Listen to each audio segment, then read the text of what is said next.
Ahoy. I hope everyone's doing super fine today. Well, we arranged our tropical paradise for Thursday. You want me to start with a... No, I'm good. Anyways, we will be doing a lot of feeding today. Because we're playing a dating sim and I doubt that they're voiced. But yeah, right, link account. Is this linking my behavior account? Yes, I will do this. Ah, Zanny, you're scared? Why are you scared? Why are you scared?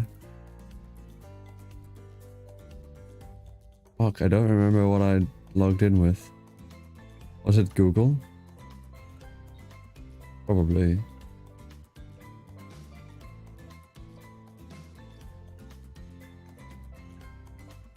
Oh, no, I've not made an account then. Continue with that one. Let's sign in. Don't know if I have one. It'll ruin DBD? Nah. It'll make it better.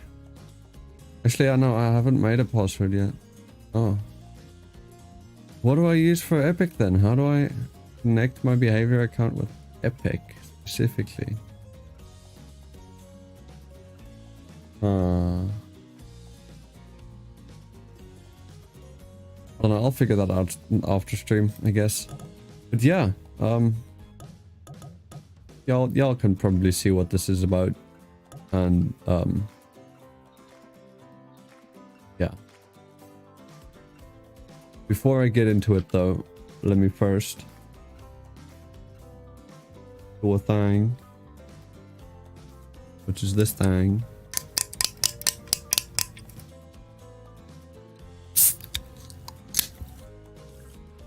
There we go.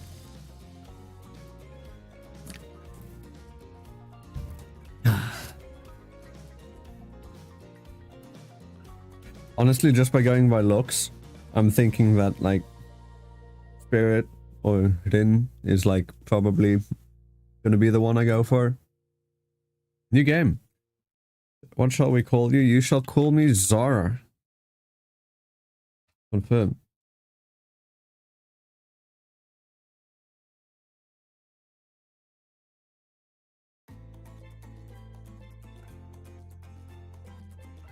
Reloading. Reloading in. We're going to a tropical paradise.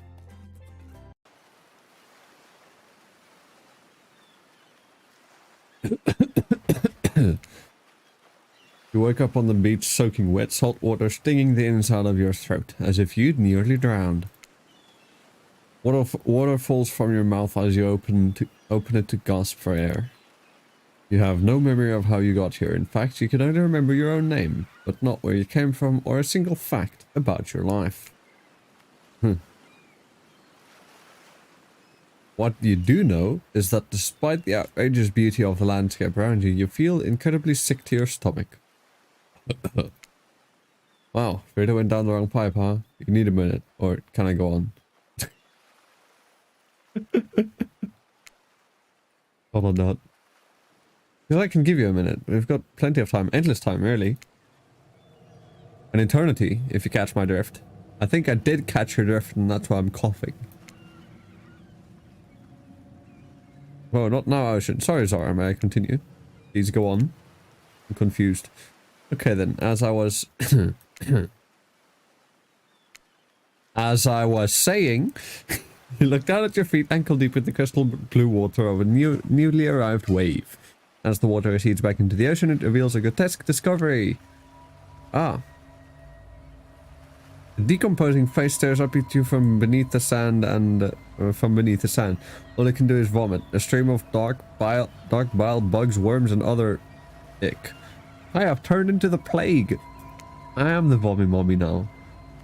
Questions race through your mind. Where are you? How did you get here? Who's behind this incredibly charming and well-spoken voice in your head? I don't know, right? However, answers don't come easy. Your mind is completely blank. What would you do?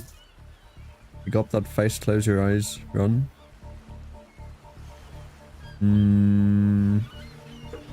Pick up that face, why not? You brush the sand away from the half-buried human head embedded in the ground before you.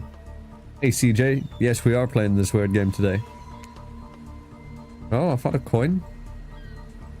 There's no body, just this head. As you pick it up, flakes of skin fall to the ground, the jaw falls open, revealing a gold coin sitting on the rotting tongue of this poor dead soul. Wait, ain't that like a ritual or something to put a coin on the tongue after someone's died? I don't know. Getting your hands dirty, I see. I like that. You're a take charge type. Yeah, that's the entity coin. Examine the gold coin briefly, happily distracted from what has otherwise been an extremely confusing morning. The sun beats down on you, drying your clothes. You check your pockets, but they're empty. Plenty of room for a gold coin, you suppose. So you deposit it. Why is that a nice... or why that's a nice coin you've got there? What if you were to spend it right now? Thanks. Look, I'm gonna level with you here. That coin you found, it's mine. I dropped it yesterday and I've been looking all over for it. Dropped it into a dead person's mouth. Huh. Could you just give it back? No. My coin. Be that way then. Your mind doesn't have a chance to linger any longer on your current situation as you feel something soft bump into your foot. Ah. When you look down, you find a volleyball sitting in the sand there next to you. Is that a bloody handprint?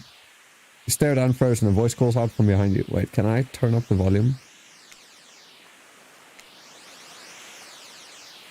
There we go.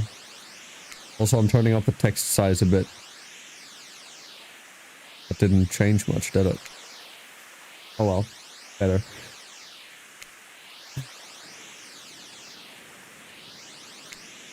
A little help, please? You turn around and when you see what's waiting for you, your jaw just about hits the ground. Howdy. Howdy, man. Howdy, mister. Madam.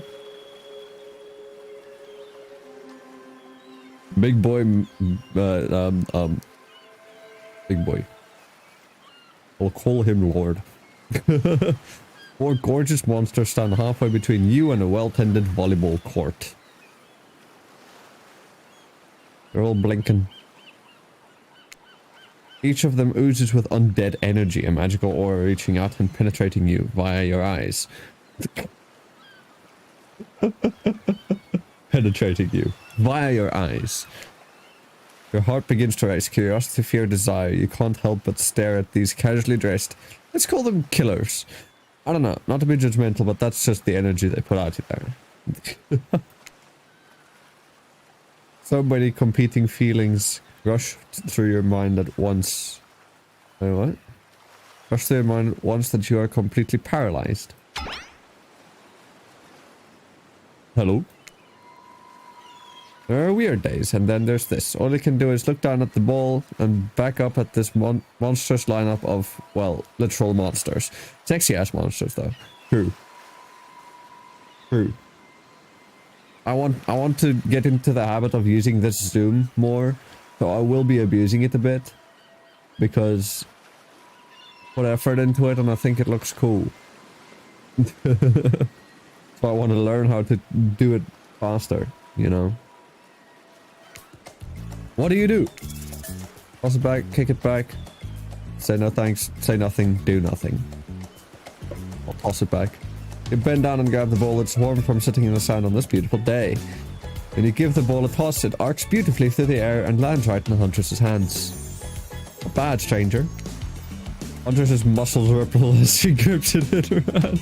You look up and down and consider what it might be like to be held tightly in those strong arms. Warm perhaps, maybe a little sweaty.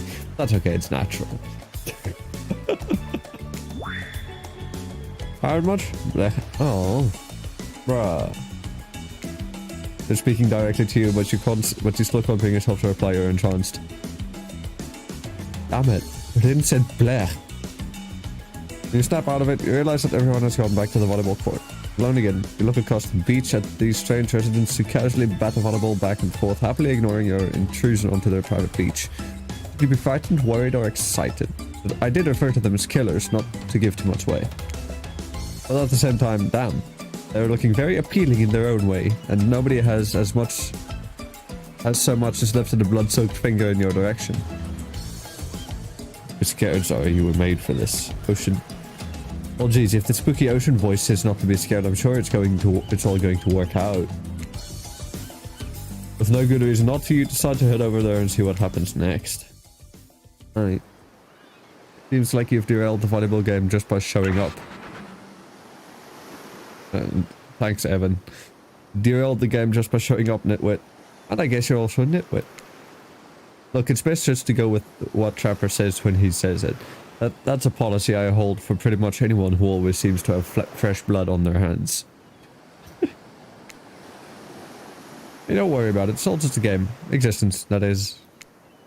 Besides, you seem a lot more interesting than a silly game. What's your deal? What brings you here? No? You mean they're here to do more than... Wait, you mean they're here to do more than distract from my total domination? I was right. That sign means he was done with the game too.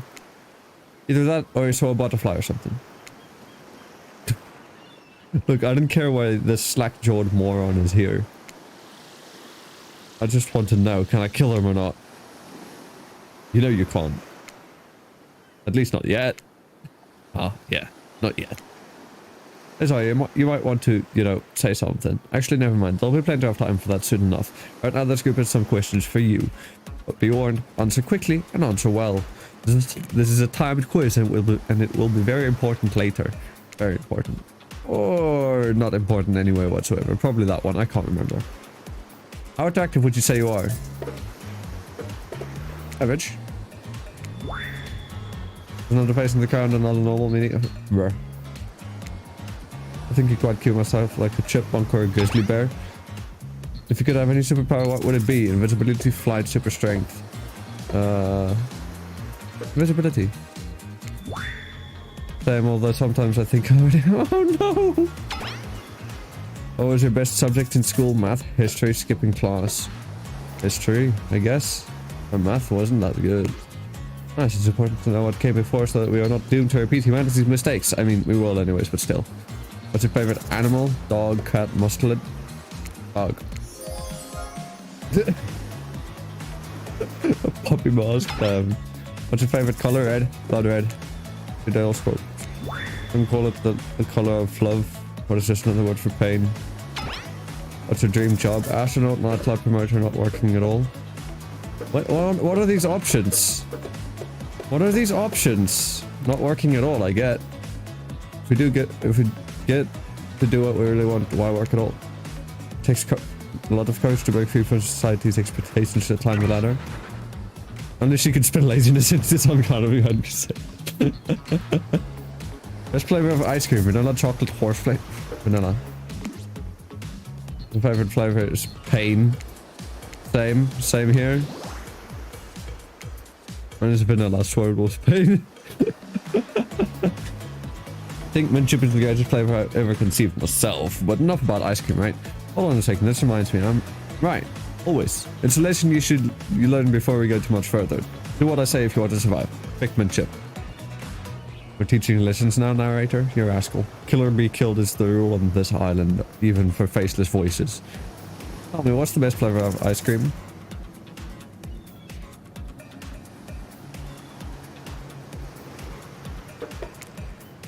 Vanilla. Got a reading comprehension problem. I told you mint chip is where it's at. Almost put yourself a game over there, buddy. That's right. I can end your life whenever I want to. I'm in control, so don't you ever forget it. If I say you like mint chip, you like mint chip. Now try it again. Tell me, what's the best flavor of ice cream? Vanilla. Rebel, eh? Not in my dating sim. You have to understand it feels very good to end someone else's game. You should try it sometime.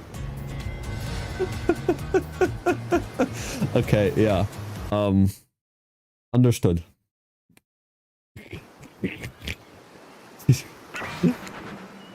Okay. I'm gonna try and see if I can get like other stuff here as well. what the trapper says. Actually, no, I'm gonna answer with the same stuff. You know, depending on if they have the exact same questions. Okay. Can I kill them or not? No. Questions? Okay. Yes, time quiz. Let's go. How attractive would you say you are? You know what? Fuck it. Very. That's what you think very attractive is compared to this? You can practically see the blood running through his veins, lol. If you could have any superpower, what would it be? Flying, super strong. What flight? Flight for sure. Honestly, it's not all that it's cracked up to be as far as I go. Just not where I want to be. Ah. Yeah, history still. Favorite animal? Still dog. Who wants to put me in a puppy mask? Blood red. What's your dream job? Not working at all. Yeah, best flavor of ice cream? Vanilla. Bane, same. Vanilla sword wolf Bane. You say mint chip? Okay. What's the best flavor of ice cream? Fine, mint chip. So obedient. I think you're gonna do just fine. Anywho, now that they know so much about you, I'm sure the group wants you to start getting to know them. Trapper, aka Evan. I pretty much run things around here. I'm the smartest, richest, strongest person on this whole island. You know, I'll take the last two, but I'm not too sure about the first one. I don't like losers. If you want to know what the loser is, say hello to Wraith. Hey! I'm Wraith. I'm nothing like everyone else. I like nice people and loathe big dumb idiots. What's up? I'm Spirit. I don't like most things. Don't really hate most things either. It's not worth my time, but the things I do hate, I really hate, you know? Based on my personal observations, life is nothing but suffering, and society is a carefully calculated lie to keep everyone subservient to those in power. It's better not to choose to just... It's better to choose to just not take part. Jeez, it's like she was downright murdered by society. She hates it so much. She was murdered by society because her father lost his job, and then he came home in a fucking depressive state, whipped out a katana and fucking chopped her and her mother to pieces, bruh. Oh no, wait, I'm remembering Spirit's story now, and that's... Yeah, exactly! That is almost exactly what happened. Huntress, don't let these bombers get you down. There's lots of fun to be had on this island, along with lots of love. Yeah, there is, if you know what I mean. Go up. Grow a body. Hey. I've explained this 1,000 times. I'm dead, but I'm not a literal ghost. I just create a trail of fog. I'm not made of it. Whatever, fog body. That's not nice. He's not nice. You love it. Only sometimes. You really? That's disgusting. That's why she likes it. Don't speak for me, I also hate it. Stop speaking entirely, actually. For the first time ever, I agree with Wraith. Let's move on, otherwise they'll do this all day. Besides, if I know this crew, and I do, they'll want to show off soon enough. If we're done playing, let's do something else instead. Oh, for once I actually agree with the meathead. I say we go to my yacht. It's the massive boat dock nearby. I'll give everyone a taste of true luxury and power. Zarastro rolls his eyes. Don't mind him, he just hates fun and happiness. No, I hate the endless, desperate, soul-crushing pursuit of wealth, where it's flaunted needlessly and the cruelty it engenders. What about hanging out by the pool? Find the water calming, simple, beautiful. And what about our volleyball game? We can exercise and have some fun as a group. Are you all serious? There's a perfectly good lounge to chill out at right here. I'm tired, and besides, I hate being in the sun. Where do you want to go? That's the volleyball. I'm assuming that's the lounge. No, that's the yacht. That's the pool. That's the lounge. Lounge. You pick up your feet, look out over the ocean, and relax on your own terms. Yes. Who would want anything else? Dry, comfortable, enjoying a cool drink on a hot day. Indeed, I agree. What kind of fool, what kind of monster, what kind of mask-wearing psychopath would finally be granted a break from the constant grind of chasing and fighting to get ahead, and then choose to exert themselves in, quite frankly, any way whatsoever. Why am I the only one who gets it? It's time to stop living by their rules. I won't do it any longer. Yeah, we should probably give her a second to calm down. Oh, Claudette and Dwight are here as well. Hold on. For just one moment. This is Dwight and Claudette, our activities coordinators. They're also the cooks, waiters, bartenders, janitors, and every other job. They're the only help remaining on the island. This place we call Murderer's Island. Cue dramatic musical flourish. Well, none of the others survived. Survived the interview process, I mean. Hence why we shall heretofore refer to them as survivors with the capital S. These two have worked here a long time, so very long I don't actually know how long it's been. Sorry, anyway, I should probably let Dwight and Claudette do their mandated jobs. They sure look happy, but they're vibrating with a nervous energy that is starting to give me the creeps. We will now escort the group to the venue of your choosing. However, in the future, we recommend waiting for us to present you with your options whenever possible, and don't just run off to various activities unsupervised. We don't have much autonomy around here. The least you can do is allow us to do our job. The most you can do is help us get off this island. Dwight. Yes, pardon me. Please follow us. Hey, narrator. Yes, something I can help you with. Those two, Claudette and Dwight, did they just start to mention something about wanting to escape? Is escape an option? Should I be trying to escape? Escape? Them? Oh, no. I think you're mistaken. It seemed like Dwight was asking for help to get off this island, though. Oh, right, that. Yes, that's true, he was, but he just meant that he wants to get to the other vacation island getaway. A couple of miles south of here, it has much fancier accommodations than this island. It's one of those big corporate outfits, quite expensive, where all the famous celebrities hang out, very luxurious. Doesn't quite have the charm that this island has, though. Trust me, you wouldn't want to go there. With all that money comes a lot of restrictions. You can see you next time I want to play this game for yourself. Hey, no problem. I also wanted to do that. I saw a playthrough from Ots and I was like, I want to watch that, but I want to play it for myself first. But hell yeah. I'll see you after you've played it then. With all that money comes a lot of restrictions. This is where you belong. No, off you go. It's time for an activity. On this island, your decisions matter, mostly. When I agree with them, not like that other island. So, what'll it be? Lounge. Finally, freedom from the preposterous premise. Fuck me. Freedom from the preposterous premise that the four of us would be engaged in some sort of thrilling 2-on-2 volleyball match. Spirit looks at you from beneath her gigantic sun hat. She takes a conspiratorial tone. There we go. I don't know whose idea volleyball was in the first place, but I hate them. I tried to train a sprained ankle, but everyone already knows that I technically played a blow above the ground. So nobody believed I was even putting any pressure on my joints in the first place. Bruh. And I tried to annoy everyone by not giving a crap. And when that didn't work, I tried whining. And when that didn't work, I threatened to kill every single person on this island. But turns out I'm not the first one to toss those kinds of threats around on this island. Hey, she pulled out a sword.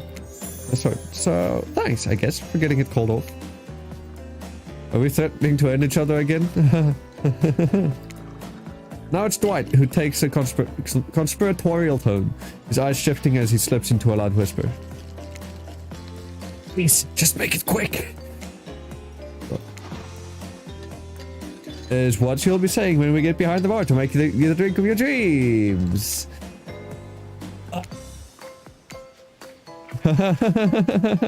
Hilarious, right? Right? Yeah, right. So, what will you be having?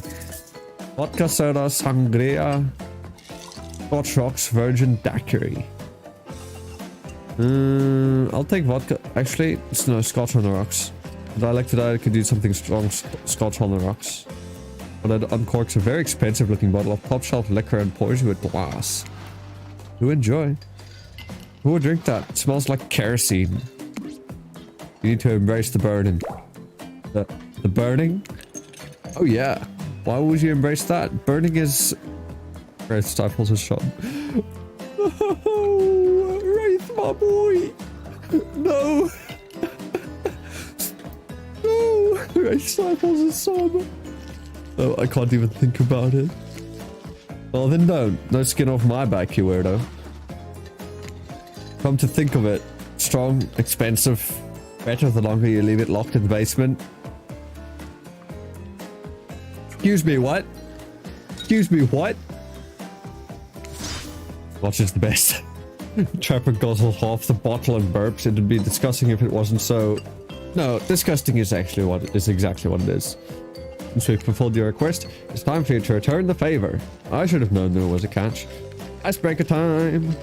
I swear, had I known they'd pull this kind of faux enthusiastic community building crap, I'd have suggested we attempt to walk to the lowest point of the ocean before I ever sat foot near this bar. You don't think it could be kind of fun?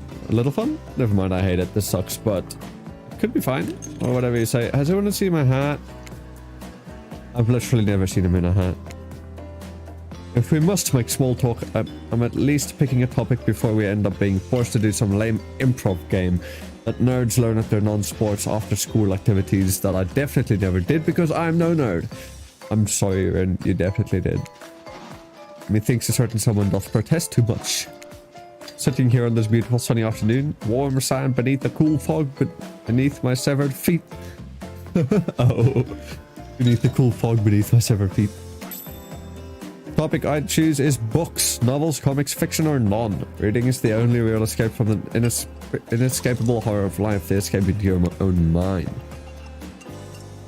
A curtain rolls through the crowd. Not a lot of readers here, I'd imagine, based on that response. They were much more enthusiastic about drinking. Considering the situation we're in, it seems an appropriate time to ask you. What's your desert island book? Desert island book? Desert island book? The one you'd bring with you if you were all on an island like this. Because this doesn't look like a desert. This one does look like a dessert. Did my model stop tracking? No, it didn't. There we go. Fixed it. What? Kinda fixed it. There. Oh, and it has to be classic horror for reasons that should be obvious. Fuck. It means because this is an island of horror villains, and also those books are all in the public domain.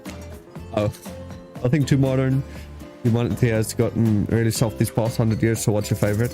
Dracula, Frankenstein, and Jekyll and Hyde? Honestly, probably Jekyll and Hyde, because I like the fuck it, I don't know. I've always felt like I've had this other person living inside me. Okay, no, not that. I'm not going twins now. Sounds like a fun one. I love a good story about friendship, but I can't read. True, you can't read, can you? Well, because I'm dumb. I've never actually learned how to read because I was too busy learning to survive with nothing more than my own strength and cunning. Same reason I didn't have a best friend that wasn't more than just a rock with a face I'd drawn on it in dried blood. Until we meet again, Roxanne. As it looks out toward the horizon, there's a moment of silence among the group. Would you tell it to me sometime? I might not be able to read books by myself, but I love being read too, especially when someone does all the voices. It's not really a story about friendship, exactly, but who cares? Of course I'll tell it to you. It's quite a thrilling tale. Not just anybody can pull off quality narration all the time. Take it from me. You don't even need to read. You can just make it up and it'll still be fun. Sometimes when I find myself in an abandoned house, I like to look at the photos on the wall and come up with little stories to go with the pictures. It's a fun game we could play together. Abandoned house? Why are they abandoned? Huntress giggles and gives you a playful little wink. Bruh. I don't know. Usually when I find the folks who abandon them, they're not in the mood to tell me much. enough about these old stories that belong to someone else. I think it's time to make up some new stories of our own. My throat is getting dry real fucking fast.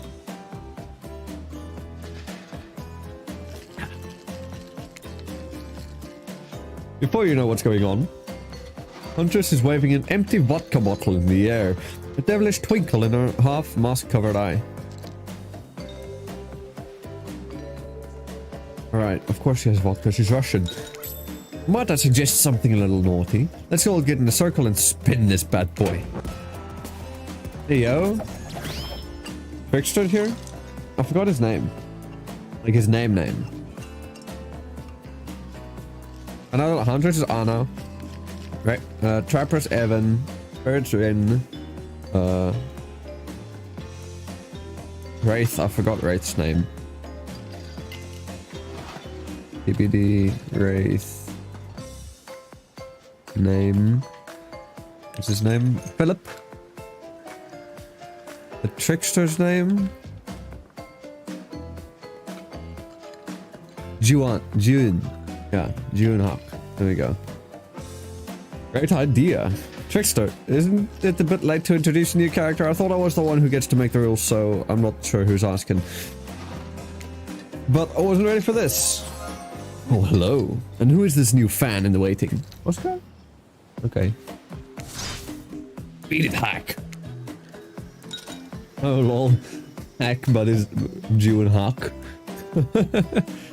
I don't know. What's the harm in inviting one more person to join the circle for our game? Oh, I can't say. I was just saying it's a great idea, while also teasing the secret Trickster ending.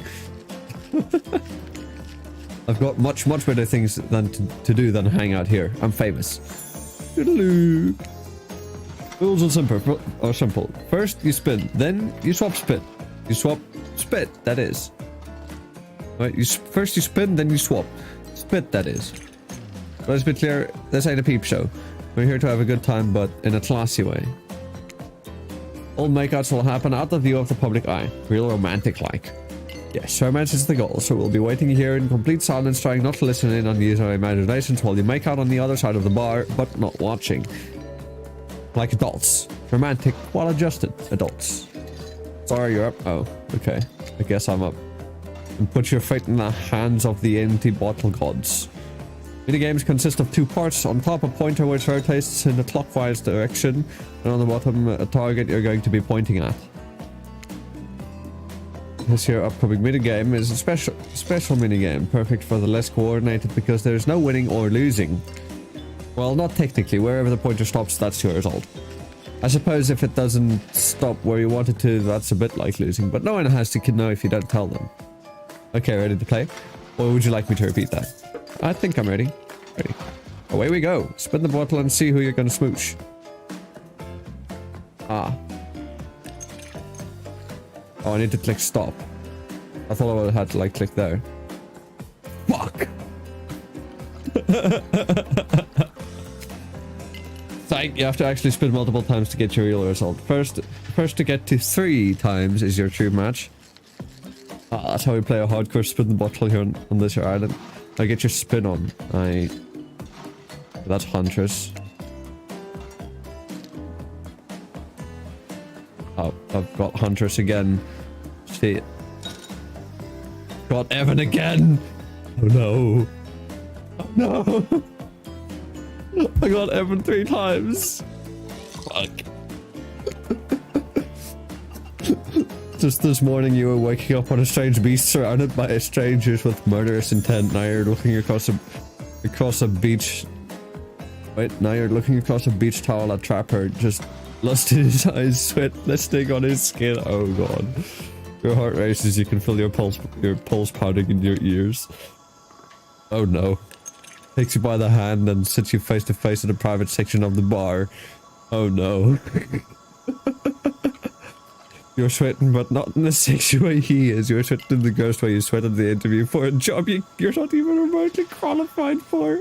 You don't know what to do if you try and lock lips in this stage. You might ghost him out so completely that he'll never be able to look at you romantically again. I, you, we. Save it. It's not happening. Okay. I know. To get this close to a living god and then feel the sting of his rejection, it must hurt bad. But don't take it personally. Well, do, but use it to make yourself stronger. It's not because I don't want you, it's because you haven't earned it yet. You might later.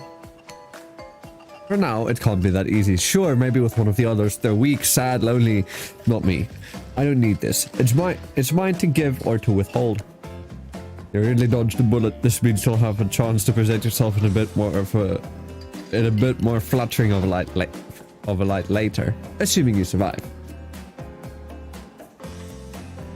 I'm not ashamed to tell you that I think you're cute. I would make out with you so hard your heart would cave in if I wanted to, and I do. But I still won't. Tell anyone I told you this and you die. They die, and then I have you all revive and kill you again. If anyone asks, I was the best you ever had, which I just might be another time. I hate to break up such a passionate moment. We only assume was passionate because we'd never spy on you constantly while you stay on this island. But dinner is being served right away and we must insist that you join us. We wouldn't want anyone dying of starvation.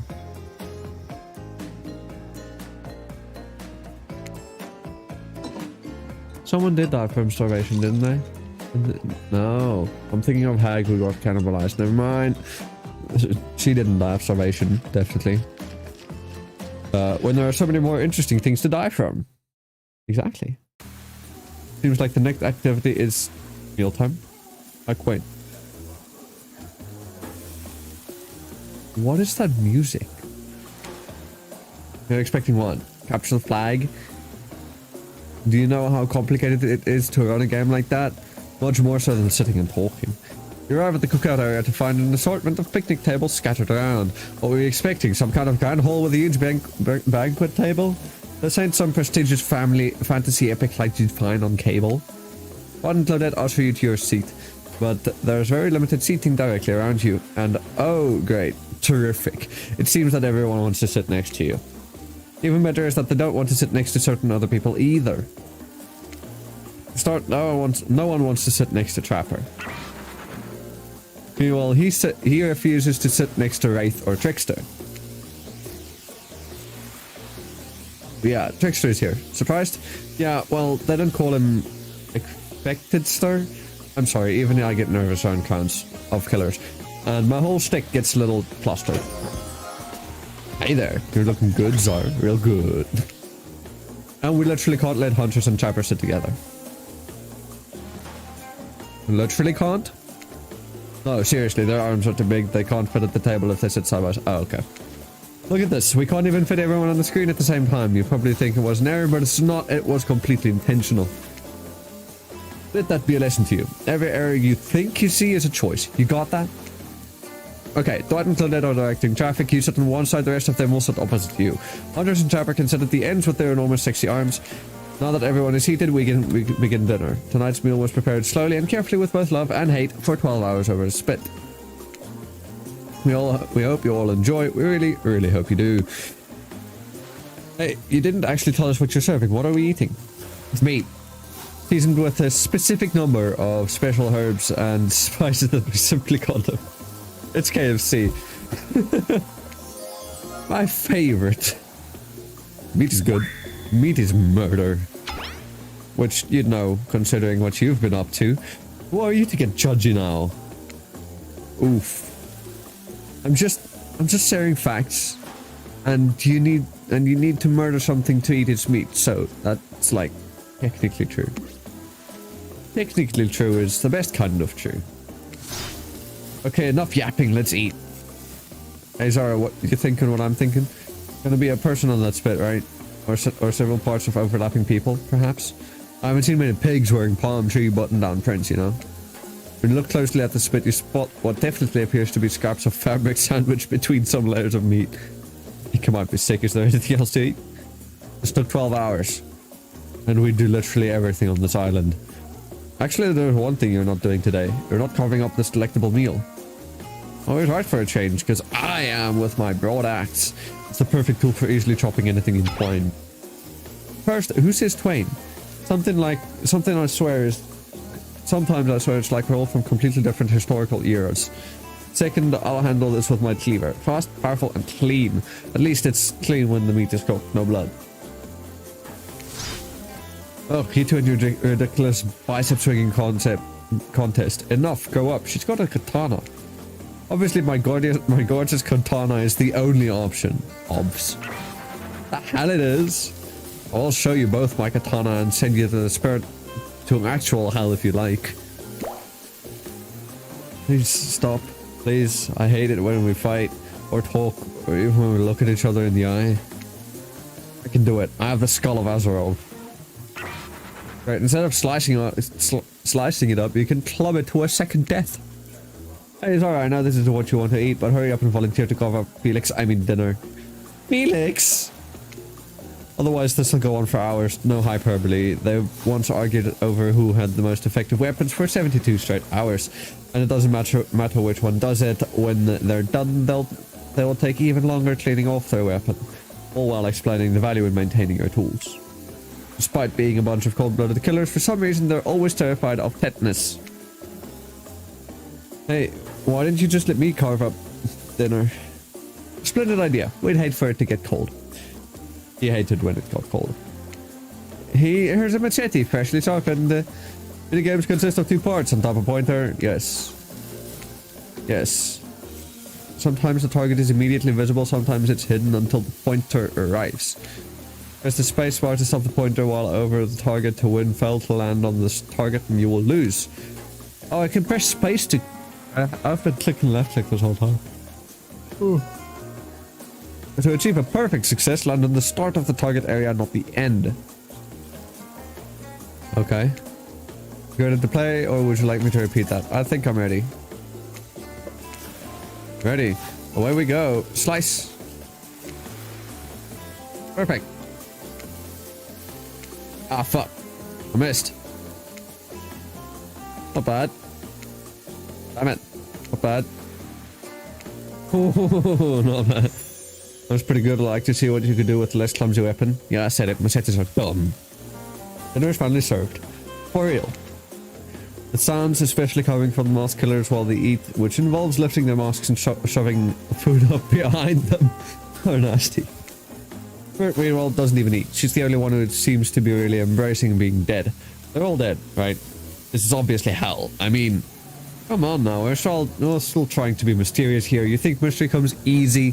Claudette and Dwight aren't the only ones who have been working their asses off to make sure this night's perfect. Well, at least they're lifting their masks. This is only 99% as disgusting as it could be if they just tried to mash stuff through there. Spirit, why aren't you hungry? The 2 best things about being dead is not having to eat. That's only one thing. Think about it, alright. Number 2 is no number 2. One less thing to think about in the afterlife.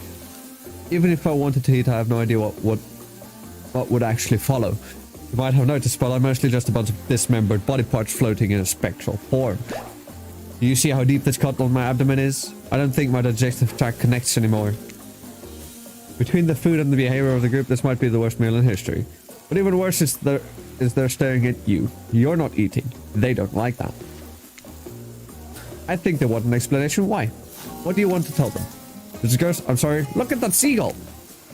Oh, you ever seen a seagull that big? I have. That's incredible. Anyway, what were we talking about? Lame mistake. Fuck. Yeah, she tried to arm. You are never compromise. Did you wash up on this island with no memory of you or how you got here? Yes, you did. Poor thing. You have no idea the last time you ate a real meal, and you've been standing in the sun. But the seagull... Uh-oh. You just made a lot of good points. I swear. You're beginning to feel lightheaded. It waved at me. Maybe you need to eat to survive here. Either that or someone poisoned you. No, wait. You haven't eaten, so you can't be poisoned. Whatever the answer, you're clearly about to pass out. Oh, hey, it's me again. Hi, Ocean. Your friend, mentor, and guide. Narrator to the narrator. The Ocean. Did my tracking stopped again? Motherfucker. Disconnect to PC. And connect to PC. There we go. Not sure how I feel about that characterization, but I'll allow it. I brought you here, and I might be the only one who can help you now. There's only one thing you must do to survive. You have to figure out why you're really here.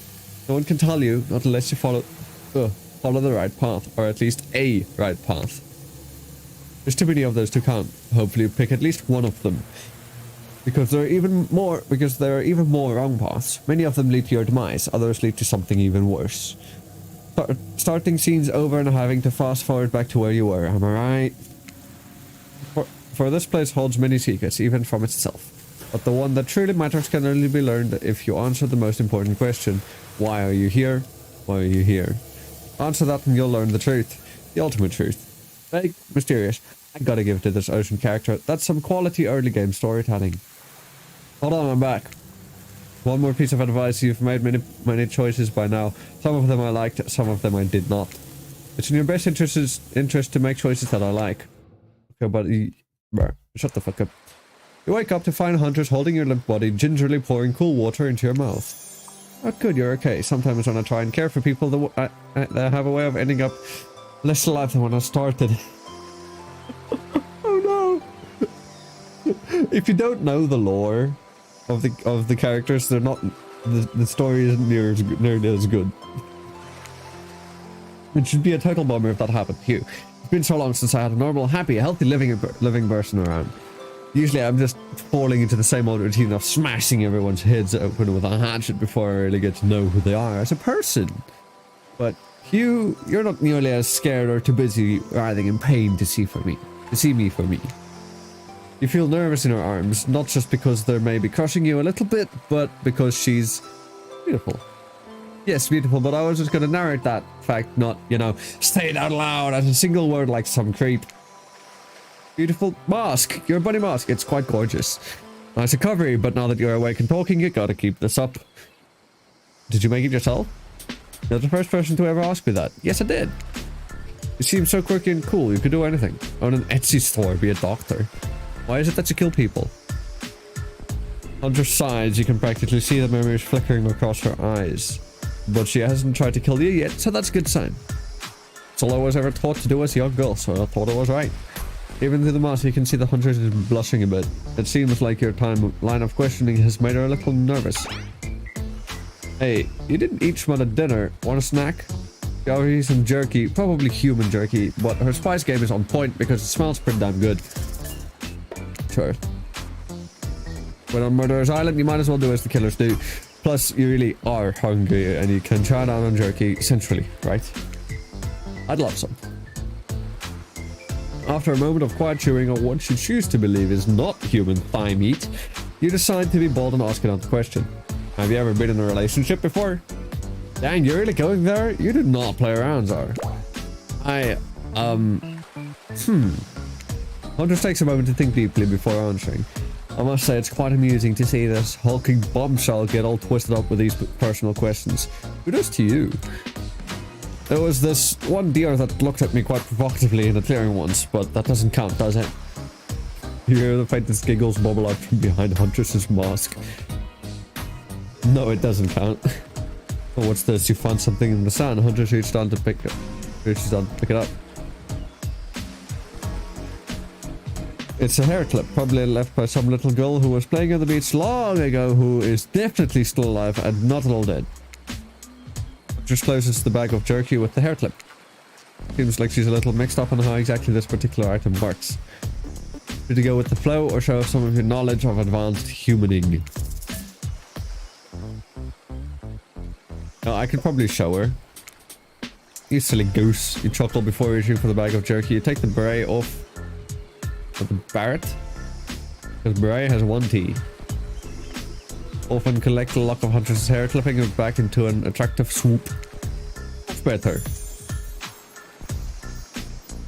I'm just so happy you taught her something new about human trinkets. She touches the clip in her hair with a shy smile. Just as things are really heating up, you hear a flurry of footsteps behind you, and you quickly spin around, ready to fend off whatever new danger has popped up on the strange island, only to find that it's Dwight and Claudette sprinting across the beach, clipboards in hand, which they're waving in the air above their heads. It's very important that we stick to the itinerary and attending to fit the schedule. Playing sick for cute flirt points was not a part of this evening's activities. That's strictly slotted in for after campfire story time. At this rate, we'll be late. Playing sick? No time for excuses. Well, there is, but that's scheduled for after what comes after the flirting. Go, go, go, go.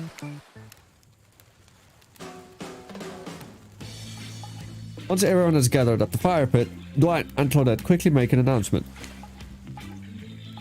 We're not going to blame anyone in particular, but someone, and we're not going to say who, so don't you worry, hasn't been sticking to the schedule. That means that we're behind on time for evening activities, and we'll only have time for one person to share their special spooky nighttime story. There's one story, but story time is my favorite activity. This is a narrative-heavy experience. You're telling us that only one person gets to share? How will we decide who? Oh great, we have to decide as a group. That never goes well. Whoever did this, step up now. I swear, I won't be angry. I'll merely chop your head clean off. No fuss, no muss. Voice trembling, you realize this is probably it for you. Once you embrace your fate. Sorry everyone, I think they're talking about me. To be honest, I still don't understand how this whole schedule thing works. I guess I lost track of time while I was passed out. Been there before. Even though it's taking some pressure off of me, which is an absolute dream come true. Is it really fair to pick on the newbie? Seriously, has anything here ever happened on schedule, even once? I'm at Donald. If you try to flex that authority gimmick one more time, so help me, I'll snap your head off so quick, and then I'll drown you in his blood, Cynthia. Fuss and muss are back on. You two know I love to hack, slash, and slice. We all know you love to kill. It's almost all you talk about. Nobody named any names. Who even knows any names? Not us. I know names. I announce my name. Who's Donald? Who's Dwight? Who even knows anymore? Call me nobody. But we still got us to get... Let's change his name to nobody. Alright, who do you think you should go? Oh, damn it. That's a name. Please pick somebody so that this tropical vacation doesn't turn into a bloodbath. Grin. Oh wow, this entire experience is being carefully crafted to avoid an IP infringement lawsuit. Let's be careful with the catchphrases, will ya? Really, you want to hear from me? Bert huffs and dramatic rolls her eyes as she gets to her feet in front of the campfire. Don't let her talk you out of it. She's great with ghost stories. I don't know where she gets it, but she comes up with the scariest stuff. It's seriously disturbing, even to me. And I literally pulled a guy's skull and spine out once with my bare hands. Yeah, I know, you use it as your weapon.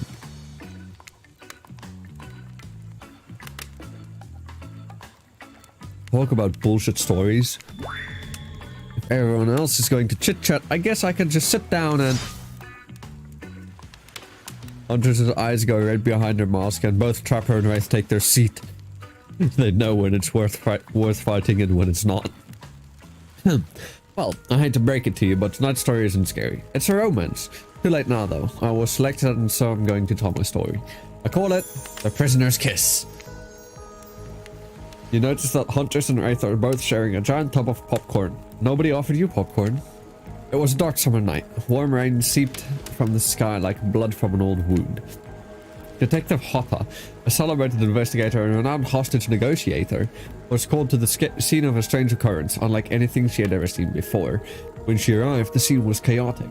Crowds had begun to gather. A dozen other officers were doing everything they could to keep curious onlookers away. But how could anyone resist wanting to know more? But there, in the middle of a busy market, had appeared a giant box. Strange, alien in its appearance, and massive in size. No one knew how it got here. Was it delivered? Built on site? Such a busy area, how could something like this just appear? A mystery, as if it was conjured by magic. This was no illusion. The huge box was very real, and someone was trapped inside.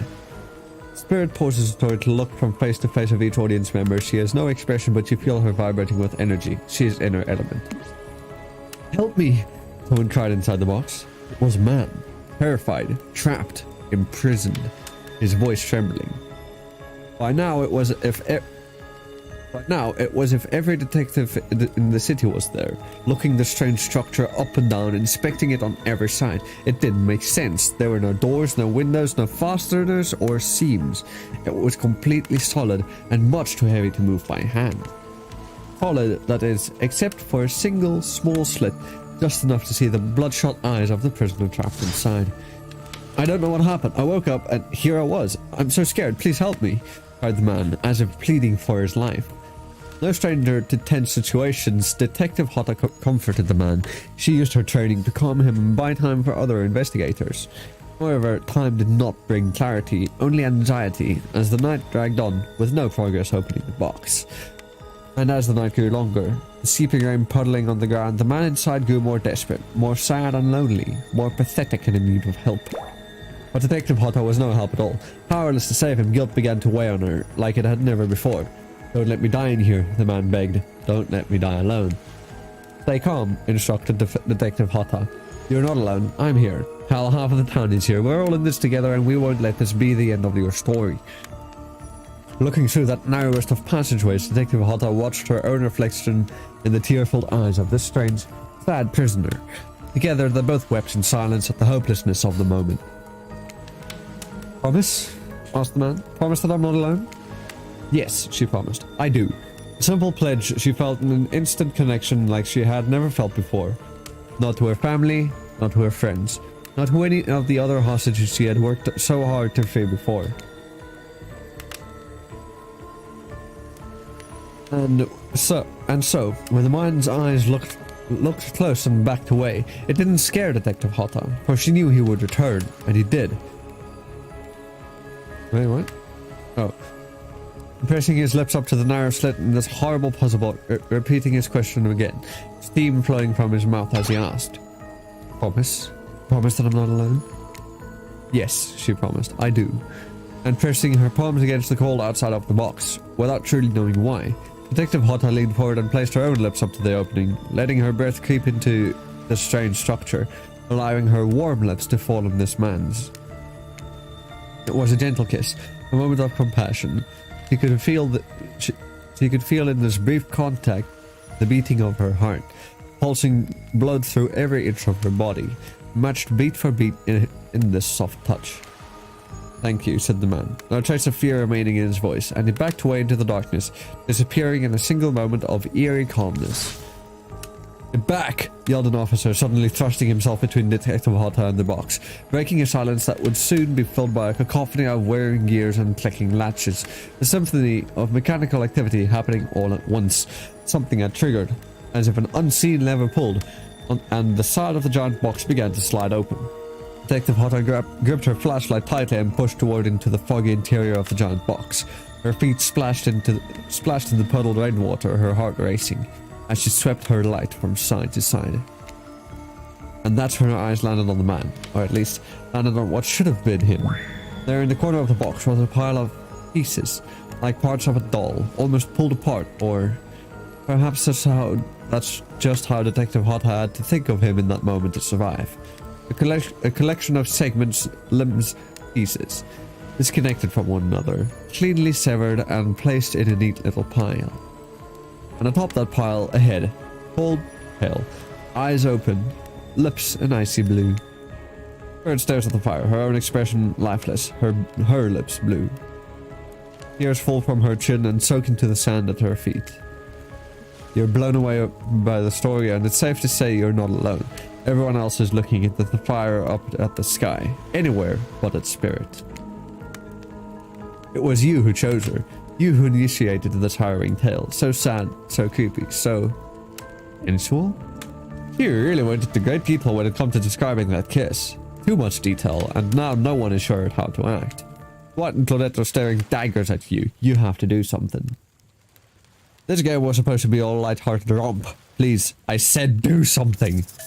Say nothing, hugger. Cool story. Stand up and try to start one of those close laps. I don't want to do that. Cool story. I'm not sure if you're gonna like a cool story. Stand up and start a story. Fuck it. And clap once, and after a beat again. Finally building a dramatic group clap. Rest stands next to you and claps. No one else does. But not so fast as the clapping slows to a halt. Shake her hand and walk away.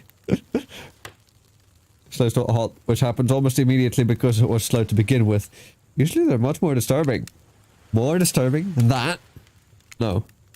You don't regret picking Spirit to tell the story for tonight, but you have to admit to yourself that even on the strangest day of your life so far, that you can remember, at least, you still weren't prepared for that. Also, hi Dark. I didn't say hi. On that note, everyone decides it's time to take a break and split up for a little bit so that they can all have a moment alone before bed. Everyone leaves you alone by the fire. The only thing you hear is the ocean slowly lapping against the shore. On the fire. I can hear the fire. This is nice. A true moment of peace and tranquility that lasts for all of 7 seconds because Trickster shows up. And is blaring his latest song, of course. Hey baby, you look lonely. Mind if I join you? He doesn't wait for an answer. I know you've been hearing from these guppies all day, but I want to hear something from but I want you to hear something from a big fish like me. Something special in those... Wait, something special in those in charge of this island... Wait, something special those in charge of this island don't want you to hear. I am the ultimate catch on this island. The only lobster in an ocean of sardines. No one can give you what I can. You just have to find me. Trickster leaves. You're a bit confused about what to make of his cryptic clues, but you aren't going to get any time to yourself to think about them just yet. Spirit approaches you. You know, I was watching you while I told my story. I could tell that it was having an effect on you. This fog that follows me around, I could feel you breathing heavily, taking me in. You and I are both absolutely flabbergasted at that piece of information. Legit, you learn something new every day, even when you're a god. I mean a narrator. You're doing it again right now. You need to calm down. You should come to the hot tub with me. Stepping in hot tubs with the spirit? You've come a long way in a single day. I'm not saying you shouldn't follow her, an offer like that. Just don't forget our little talk. Throw it. You and your storyteller friend slip into the water. It's just the right temperature for an evening dip. Plus, if some jealous shark comes along and manages to jump from the ocean into the pool, you're also pretty sure your killer companion could handle it. Because I probably can't. Let's go. He's sitting behind my chair. I just want to be totally clear, even if that story bore some similarities to my life, it was not about me in any way, shape, or form. Not symbolically, not metaphorically, not metaphorically, not any otherly. I believe you completely. Sure, you were caught to pieces in your life, and so is the person in the story. A perfectly normal coincidence. Sure, you're on this island trapped in what one might say a most puzzling place. Also a completely regular coincidence. And sure, his lips are blue, your lips are blue. Really? You'd call this blue? Searching for answers, hoping to find... revenge. Okay, so the similarities stop there, I guess. Horrors? Why are you saying horrors? What is? What is? Coincidences. Sorry, the coincidences. Let this stay your head, whoever you are. Samurai blood runs through my brain. Fuck. Samurai blood runs through my veins. Or, well, maybe it has coagulated by now, but no need to sweat the details. Regardless, I'm a descendant of noble warriors. Thousands of years of training with bladed weapons preceded my entrance into this world. You know how many swords that is? A lot. You've got to figure that with that many sharp edges, the person is bound to get disconnected from a body part here and there. Truth is, and I wouldn't typically share this, so don't go babbling about it, I dreamt that story, like watching a movie in my sleep. When I was just a little girl, years before my father sunk his blade into my skin. I've never been able to shake it. That's a very adult story for a child to dream. Do you believe me? Yes. I know I just meant, but yes, I do believe you. The way you told that story clearly came from someplace deep. Oh, who told you to trust a stranger? You're going to get hurt if you don't learn to take better care of yourself? Huh? I have got me wondering, do I believe you if you believe her or not? And if I know everything, because trust me, I do know everything, don't I already know the answer to my own question about if I believe your answer about this first question? Whoa. Oceaner got me tripping. Sorry, I didn't mean to distract us both. What's important is that a certain corpsey cutie floating in a cloud of magical mist might still be waiting for you to say the right thing and fear from her puzzle box, if you believe that she is. The damn it got me going again. Unfortunately, before you can follow this conundrum to what will surely be a mind-numbing cycle of new questions, you find a certain someone standing before you with a fresh towel ready to dry you off. Sorry kids, but it's time for bed. I might be the youngest one here, but I'm no kid. I do, however, love being wrapped up in a fresh, clean towel. My mother used to help me wash my hair when I was young. She'd comb out all of the tangles and tie a ribbon around it before sending me on my way. I miss her. You watch as Spirit stares off into the distance, her hand gripping into a tight fist. She doesn't notice you're watching her at first. When she catches you looking, she turns away, roughly grabs a towel from Dwight and then pushes him and Claudette aside as she floats off. Alright. You head over to the campfire. The heat is comforting on this chilly night. Looking into the crackling embers, you think about Spirit's story about the prisoner in the puzzle box. If you manage to escape this place, will you leave with your life? Or has it already been taken from you, and is it just a matter of time until you make a gruesome discovery? Before you can dwell too much on your fate, Claudette and Dwight arrive. Their now familiar creepy smiles stretching from ear to ear. It's a bit menacing to see a smile like that lit by firelight. We must apologize for the accommodations. We weren't prepared for another guest, but we're going to make it comfortable or die trying. They hand over a pillow and a blanket and welcome you to snuggle up by the fire. Perhaps some music will put you at ease? Just try to keep the volume to a minimum. Our guests aren't the types you'll want to rob of their beauty sleep. Oh, I need to... Oh. Ready, away we go. As you relax to look into the fire, it begins to fuzz and flicker. Examine it and decide that you might adjust the dial and fix it. I don't know which one to go to. Go to 98. And see what's on this station.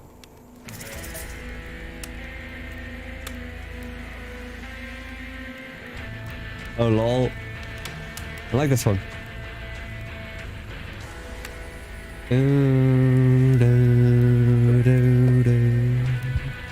Ooh, I like this arrangement though.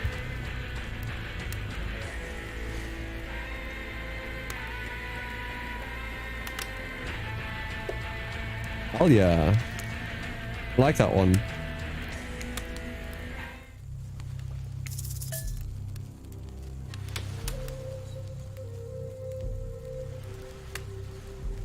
Oh.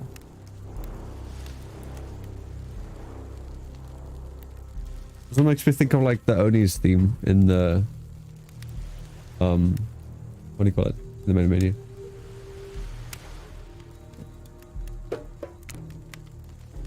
Listen more.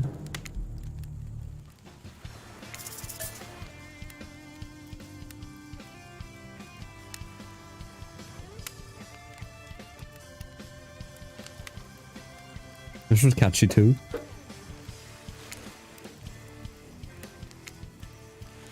Let's talk about our community. For us, it means...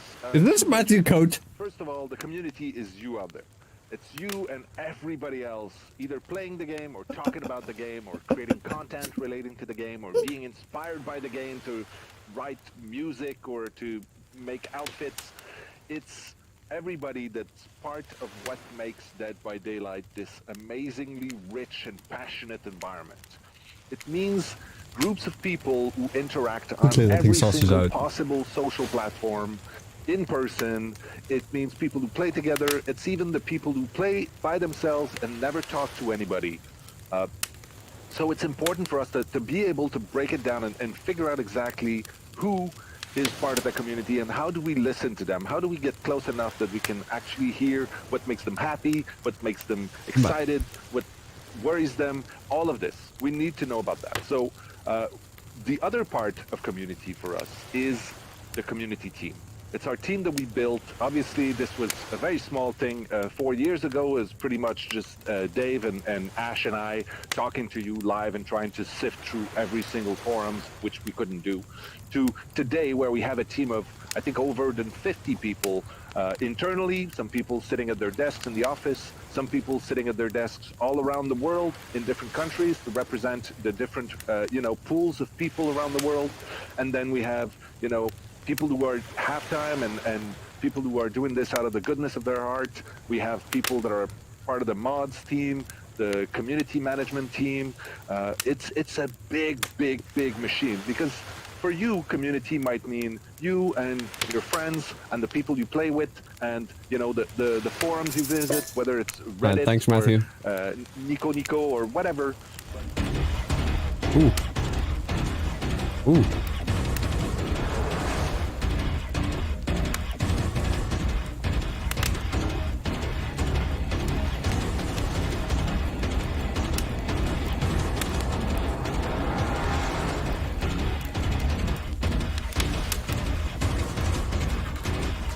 Oh, it's building up.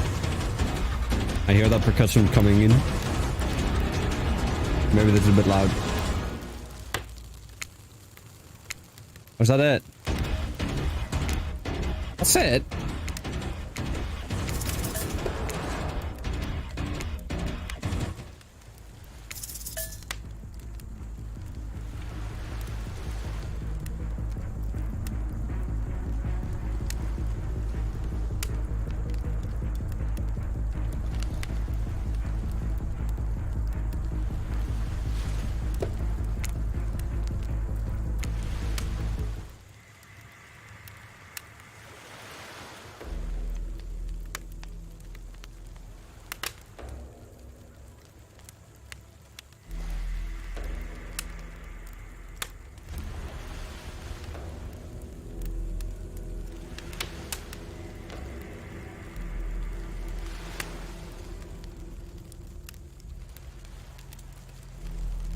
So that one's quite boring. It's 92.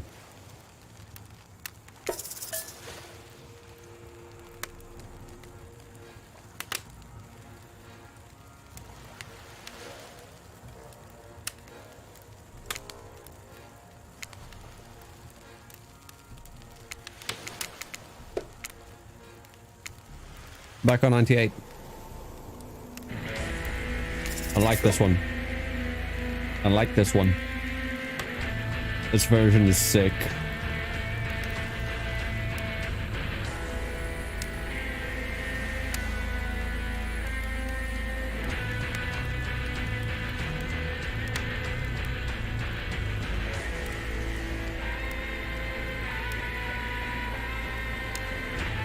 Kind of gives me like a The Witcher vibe. A bit.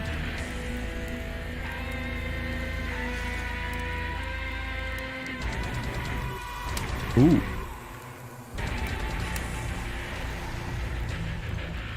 Ooh. Does it chug though? Yes, it do.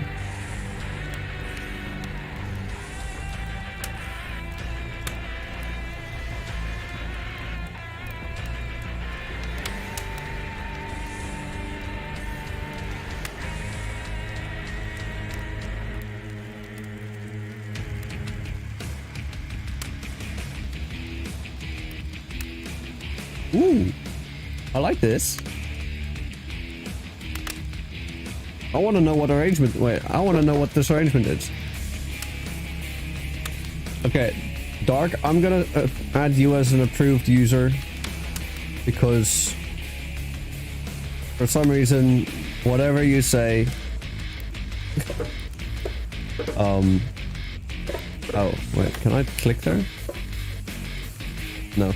Okay. Because for some reason, whatever you say, it usually fucking just gets held for review.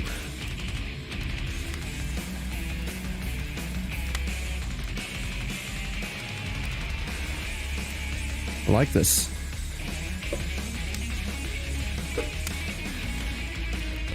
Community. Is it community?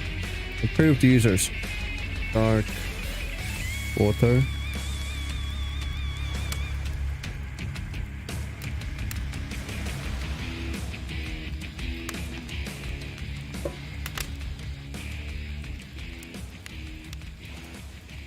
Dark, send me your channel ID on Discord.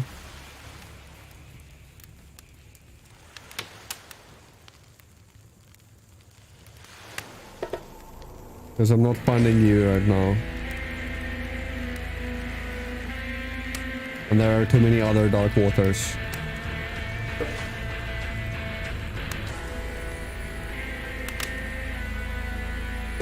And YouTube still doesn't have a way of like, go to channel.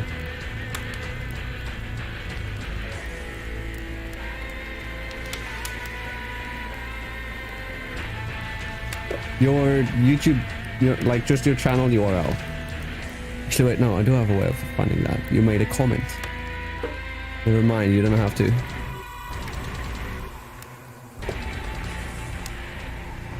I just need to like have your URL so that I can put it in there so that your shit doesn't get held anymore.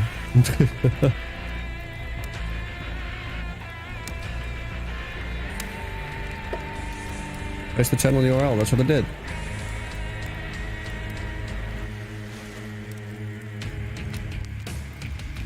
Copy that. Paste the channel URL.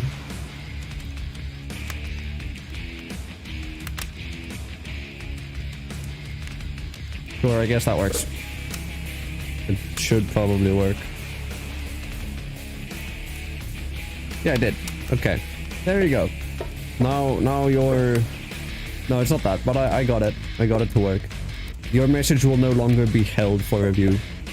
Alright. You still go to sleep, you decide to ask one of the killers to spend a little more time with you until you're asleep here. Who would you like to summon to your side as you lay by the fire?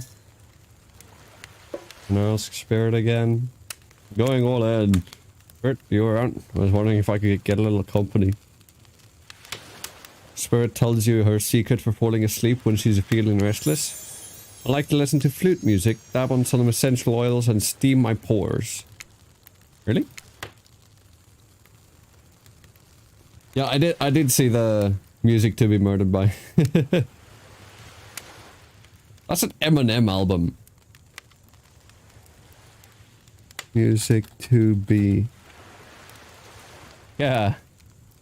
Music to be murdered. That's a fucking Eminem album. I love the album. That's a great album, to be honest. What? Even the dead like to relax. I don't really have any of those things around. Oh. Bird reaches out and presents you with a unique item. It's a small comb carved from bamboo. I guess you could hold on to this. It was a gift from my mother. I will want it back though, and if you lose it, well, you'll get your revenge on me. If it's the last thing I do. You finally start to feel sleepy. Except, maybe this isn't really a sleepy feeling, maybe you're paralyzed. You try to keep your eyes open, but you can't. Darkness overtakes you. Dark voice from earlier speaks to you again. It shouldn't still be as spooky by now. You've had a whole day of strange voices in your head, but this one is still undeniably odd. Oh wait, is this then basically like the entity's voice? The human body is made up of 60% water, did you know that? Of course you did. Everyone knows that. Even amnesiac video game protagonists. Oh, but yeah, no. The entity has a deep voice. I know that for a fact, because if you... What does the entity sound like DBD? Like if you use whispers, the perk, you can hear the entity and this is what it sounds like.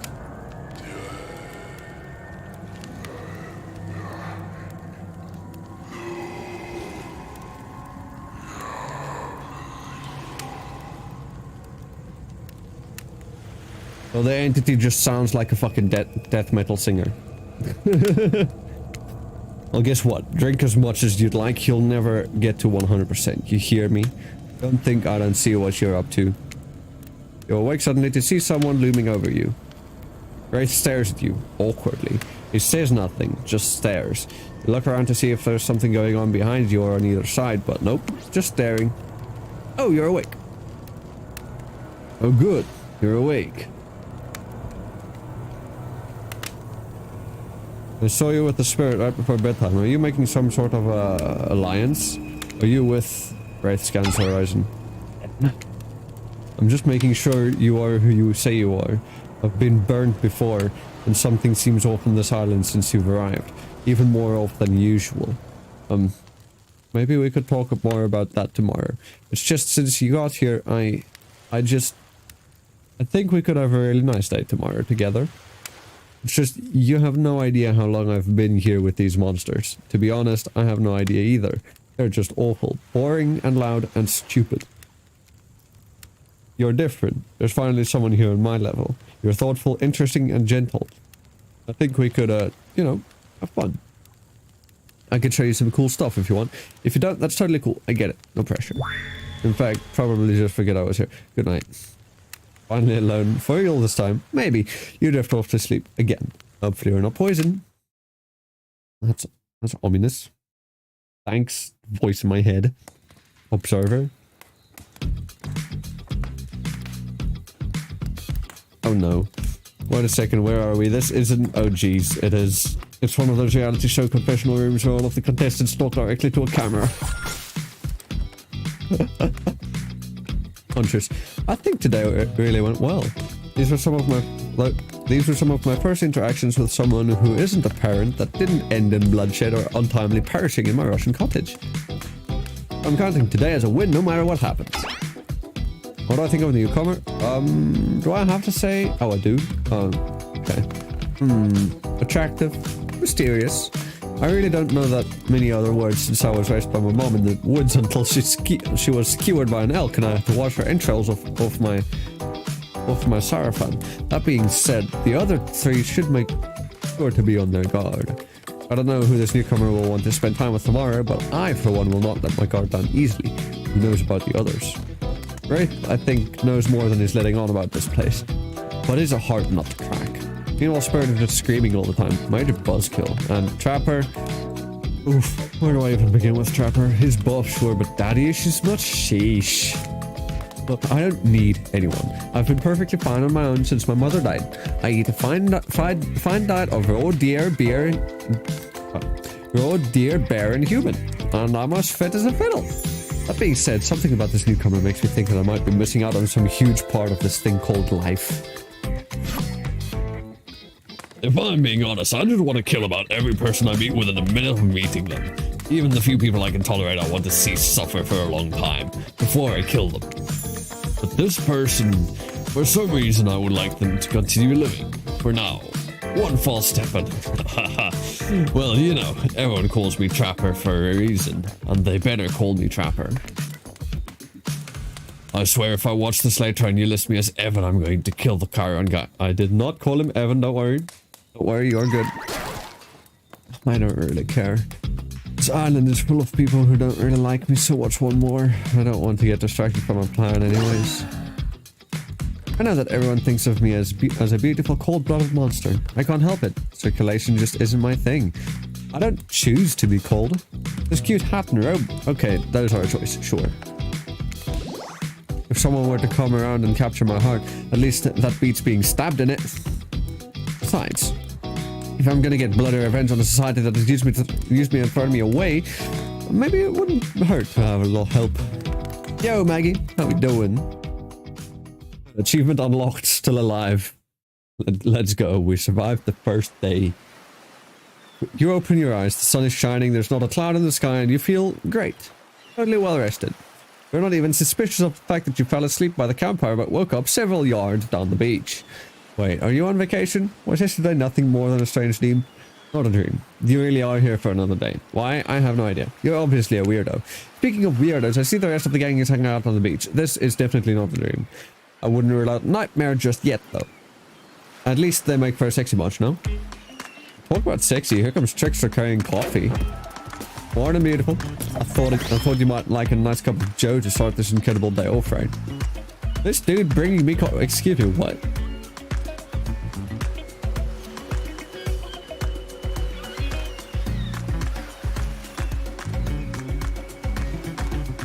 I'm not sure if that's healthy.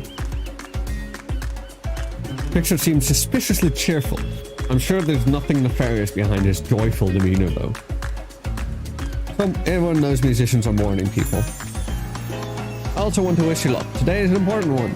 My only regret is that I won't be a bigger part of it. Budgeting issues. Also, I am just swamped with engagements, especially on the other island. Trickster winks at you. I can't wink with my model. My tracking doesn't allow it. If you want to ask him how to reach the other island, now is the time. Never mind, he left. You drink 3 monsters a day at times and say stuff about health. Yeah, a monster looks healthier than that coffee. Well, at least he brought me a cup of... No, wait, don't drink that. What the hell was that? I'm gonna call him Trickster because he's good on a skateboard. And he definitely didn't get that name because it brings people drinks so they can have a good morning. I was almost certainly not coffee. And I don't want anyone casually poisoning, imprisoning, or torturing you. Yeah. It's supposed to be a tropical paradise, the type of place you give a 5 out of 5, a 10 out of 10, 2 thumbs up review to, not an eternal prison of pain. And please make sure to leave a review, it really helps with the algorithms. Trust me, or just trust me, I'm looking out for you, so can we please move on? Hey, I'm gonna... I really need voice mod so I can just, like, without having to do voices. Hey, wait a second. How did a possibly omniscient, possibly unreliable narrator physically just knock that coffee out of your hand? Is it not Parliament and the floor does not recognize the ocean? Speak out of turn at this moment. I need no recognition, for I am the ocean. I dominate the land. I submerge those who defy me and become their watery grave. Actually, speaking of grave, I would like to say something of grave importance. Fine, go ahead. Even if this place is an eternal prison of pain, and I'm not saying it is, even a place of extreme horror can still receive a 5 out of 5, 10s out of 10 thumbs up review if it was crafted with love and or that's the type of thing you're into. You know, the ocean is right. A lot of hard work goes into a place like this. You should really judge it on the artist's intent, and whenever possible, start from the mindset of giving them the benefit of the doubt. Constructing these elaborate simulations, vacations, is not easy to do. Sometimes there are small bugs or inconsistencies, but that's just the nature of the process. Perfection is overrated. The universe is filled with mysteries. We want to celebrate those who venture to bare their souls as part of a creative process with the ultimate intent of making things for our enjoyment, not be overly critical of them. Why is Ocean speaking? Because my bet is that the ocean is the entity. Are you two trying to sell me on this place actually being good? You don't have to say it like that, especially after I saved you from that poorly made cup of coffee. Why do I feel like this is a game Mark would play? I could see it, but I don't think he's into the Dead by Daylight thing. No, Oddstarve has played it though. Sorry, we should have been here 5 minutes ago. I always do this on the second morning. Sad, really. Even if they do make some great points. Oh sure, they make great points, I agree. Can we please move on? Yes, of course. Apologies. The last few minutes of sun, have you been enjoying your time here on the island? It's been... Yes, I'm not suspicious there's no option. What about suspicious that there's no option here? What an encouraging response. And we're so glad you're not suspicious. Hi Claudette, maybe Zara isn't suspicious because they figured out what they're actually doing here. Zero chance they're still clicking. Even right now to see how you'll respond. No, fuck you, I'm pressing space. Oh, look at that. Yeah, they didn't know anything. It doesn't matter though, Zara. We're so happy to hear you're having fun. I didn't say I was having fun. We're all having fun, Zara. You hear us? We're all having fun. We do need to ask you one more question though. We all had to sign away our rights, so to say that anything negative about this place. Would you please sign this non-disparate agreement? No. No, I will not say anything negative about this island. You have my word that I, Zara, agree with the terms of this verbal fund.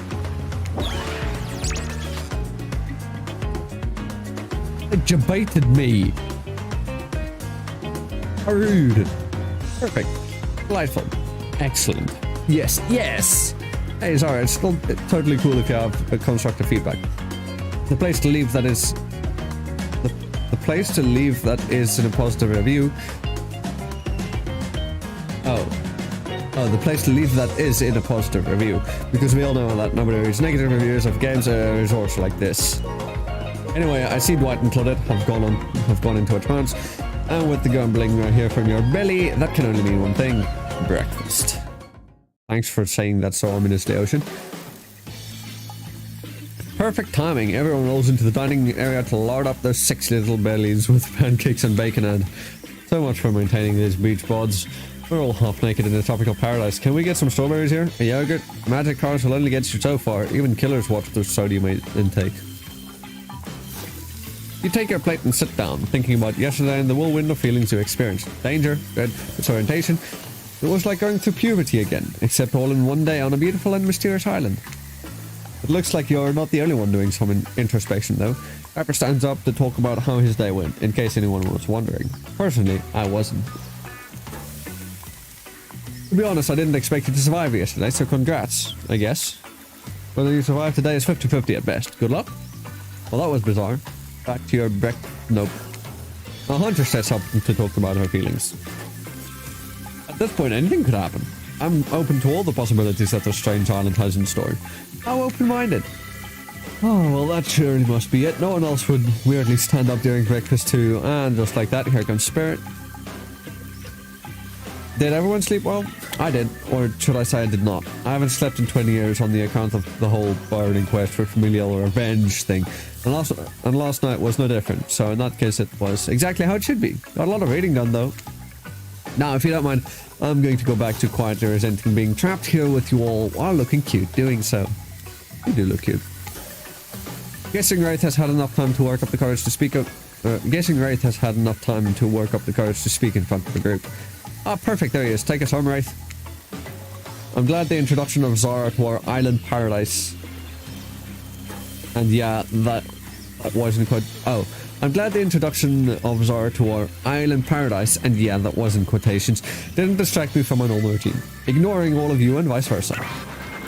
This place is an eternal prison of suspicion and suffering and no one cares, and I'm still the only one asking any questions. I'm asking a question too. It's when will Wraith shut up? Now they're all looking at you expectantly. What are you supposed to stand up and explain how yesterday made you feel? I think I need to process everything by myself. I'll see you all soon! Damn, what a power play. Keep him waiting, keep him wanting more. You're getting good at this game, sexy true to life experience. Timmy didn't get to eat their breakfast, but so be it. Right, I didn't take my breakfast with me? What?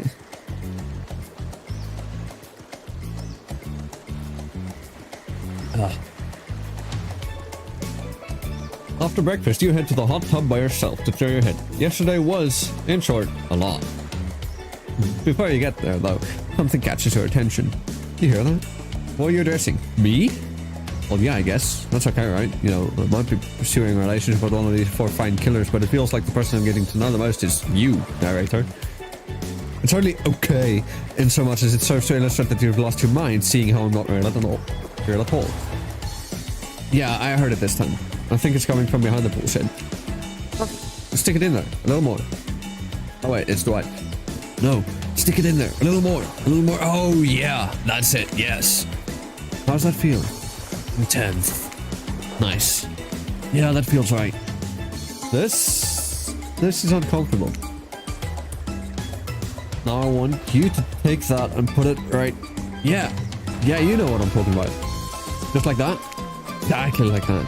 I swear I had no idea these two even do whatever it is they're doing. I'm afraid to look. He said something so they know you're close by and can hear everything. Oh wow, look at this super cool bottle of Trickster brand suntan lotion someone left on a chair. Anyone know where I can buy some? Damn it. Oh come on, a little privacy please. Bart is panting and Claudette has a crazed look in her eyes. Sorry, I didn't know how else to let you know I was here and that I could hear you. Well, you know. No what? What did you think we were doing? You were doing... I don't know exactly what you were doing, but it sounded like a fun. You think 2 people trying to find new ways to kill each other in a desperate search to make their own death permanent is fun? Oops. We get 5 minutes to ourselves every day, and we spend it hoping... if we stab each other in just the right spot, we won't get resurrected. I've come to believe that the key is finding the exact place we need to bleed out from. And I believe that place is our appendix. Why else would it be there? Makes sense to me. Did you actually think we were me and him? What?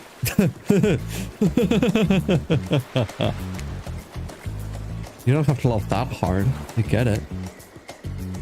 This love's even harder. My life is a nightmare, and yet somehow it's never been worse than right now. Let's go, lovely boy. I noted all our entry wounds, and our 5 minutes is up anyway. Good luck, Zara. You're going to need it. And hey, if you figure out how to escape the tunnel, please make sure your ghost tells us how. It was both a tragedy and a comedy. Tragedy. Shut up, I like it. Anyway, where were we? Oh yeah. You're heading to the hot tub by yourself to clear your head. Yesterday was, in short, a lot. So far, today has been exhausting too. You're decided, but you're dedicated to achieving a true, centered sense of calm. No drama, no bullshit, just soaking up sun in a heated pool. Today you're on a date with you. Ooh, I like that. I want to be on a date with me. Who would make the first move? And aside from that disturbing thought, all is going to plan until the shadow blocks your precious sun. Spiky tipped, like a palm tree is bending over to screw with you, it's right. But it's no tree at all. It's... oh. Breakfast is weird, huh? Everyone's just getting up and announcing how they're feeling. What's that about? Some first kind of check-in with a group? I don't like it. Fishy. Kinda lazy. Whatever though, breakfast is done. No one should eat before noon or after 4 p.m. So you only do brunch? Yeah, I do intermittent fasting. You've seen my abs, by the way. Maybe you can see them later on a private stage on the other island. You know, the IP island, where all the Hollywood celebs hang out, if you play your cards right. What's the IP island? I could give you a private show. Catch you around. His abs are pretty amazing, you gotta give him that. And the blow-up hat, or the blow-up bat, threatening but adorable. Makes for an interesting silhouette. Genius design. He's a psychopath, just like the rest of them. You don't gotta give him anything. And we're not best friends. Just because we had a little talk about doing a little talking, it's not an open invitation to go smashing the fourth wall every 5 seconds. Okay, now that guy is gone, and we've got some ground rules established that we're definitely going to abide by. It's time to lay back, take some deep, slow breaths, and... Nope. Another shadow. These people will not leave you alone. Let's see who it is this time. Ah yes, hunters, that makes sense. You two have gotten pretty cozy. We should get out of here. I know a place that's quiet and out of the way. No one will be able to hunt us. I mean, hear us there. Doesn't that sound intriguing? But immediately a flood of worry floods your brain. Should you pack a picnic, bring your swimsuit, a pocket knife? You decide to bring as much as you can. You may have to make a run for it at some point, and you should be prepared. But of course you washed up on this island with nothing but the clothes on your back, so you've got nothing to gather. Are you really ready for this? I mean, they call her the huntress, not the hugstress. You look up at this towering goddess, trying to form a sentence when suddenly, before you can decide if you want to go off with her, the spirit interjects. You really think you're going to have fun with her all the running and wrestling and not liking the clever double entendre way, but actual physical wrestling? I'm exhausted just describing, thinking about it. Listen, you're kind of weird and I'm kind of weird and like, I don't know. I thought maybe you'd want to sit and ignore the whole altogether for a while, yeah? Tough choice. You weigh your options quickly because you can go on... Because you can only go on one date today, and you also don't want to be hacked to pieces for saying the wrong thing.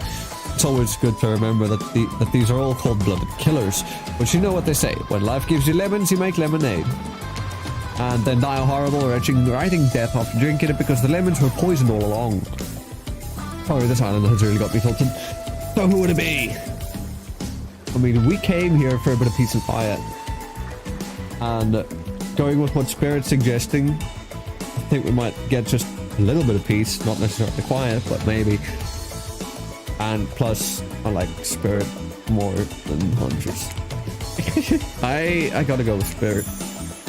You've made the correct decision, but know this, just because you picked me doesn't mean I'm going to slobber all over you like a dog, understand? Well, of course, you've still got a lot to prove to me. I want to believe that our connection is real, but I've been hurt before. Literally. With a katana. Yikes. Katana that I now wield in spectral form. You feel me? Because you will feel me if you try out that macho trapper crap. Yeah, I feel you. Before you ask Claudette and Dwight to clarify, I'll just let you know that yes, it is too late to change your answer now. Oh well. You and Spirit arrived at the coast. Oh? Bros match. Achievement unlocked. Right. You and Spirit arrived at the coast, overlooking the Black Lighthouse. It's old and decrepit, but still impressive. There's something magnetic about it. You can see why Spirit would be drawn to such a place. Is that the Observer's Lighthouse? You look Spirit up and down and notice that she's wearing all black, just like the lighthouse. Oh, she's got spider lilies on her outfit. I love it. Spider lilies on her fucking kimono and stuff. It's cool. I'm noticing a bit of a theme. Is black your favorite color? Black isn't really a color at all. It's the absence of color. It's a void. Like a black hole. A place that swallows light. A dying star. Damn, now that's dark. You're confident that Spirit will vibe with this, but Spirit doesn't really care for science fiction. Not the type with spaceships and lasers, anyhow. He's much more into the type of strange adventures that kick off right here on Earth. Earth? Is that where we are? You wonder. The lapping waves on the shore of the coast set a romantic tone. The fog that surrounds Spirit everywhere she goes blends perfectly with the mist rolling up over the rocky shoreline. She's at one with this place, and so are you. Peace doesn't last long, however. As the lighthouse lets out an eerie howl, like a monster dying, spiraling black light stretches out across the sky. Spirit has to yell at you just to be heard. Oh yeah, it does that! Light and sound recede and the two of you sit in silence. Spirit lays a towel down and then pats on it gently. Clearly she wants your company, so you oblige. When you do, she takes out some sunscreen and hands it to you. You're not exactly sure what to do. Is this an invitation to get in a little hands-on action? What else could it be? Thanks? Thanks, I forgot to bring my own when I lost my memory and fell into the ocean. No problem, I figured as much. Spirit turns away while you slather lotion all over your body. You need any help reaching those difficult spots? You see a hand float around your back. You see a hand float around your back. Just a hand. Just a hand casually going around the back. Sure, why not? Spirit's hand on your back is ice cold, but she has a soft touch. When she's done, she takes care of herself. You watch as Spirit applies sunscreen to herself in the most unique way, by floating her own hand around her back to spread it on. Comment on her floating hand's abilities, say nothing, ask about the shards of glass sticking out from her. I know about the shards of glass, I'm not going to ask about that. The hand. The fact that your hands just float around like that, you can reach things way easier than I can. It's almost like you're some kind of superhero. I'm glad to get a kick out of it, but floating severed limbs isn't exactly the type of superpower you'd think to wish for as a kid. I'd much rather be able to read minds. Maybe then I'd understand why some people act the way they do. Oh, you're actually jealous. Apologize. Oh, that one. I didn't mean to hurt your feelings, but I'm honestly jealous. Maybe you should let them know. You know what? I've got just the cure for jealousy. That should cure you in no time at all. I'll show you exactly what it feels like to be me. Take out a katana and slice it to pieces.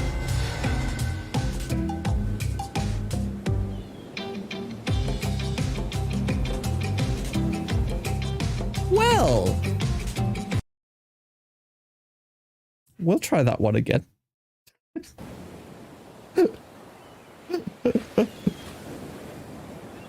Yeah, we'll try that one again. Okay. I'm gonna go to the stuff where we were. Okay. Thanks.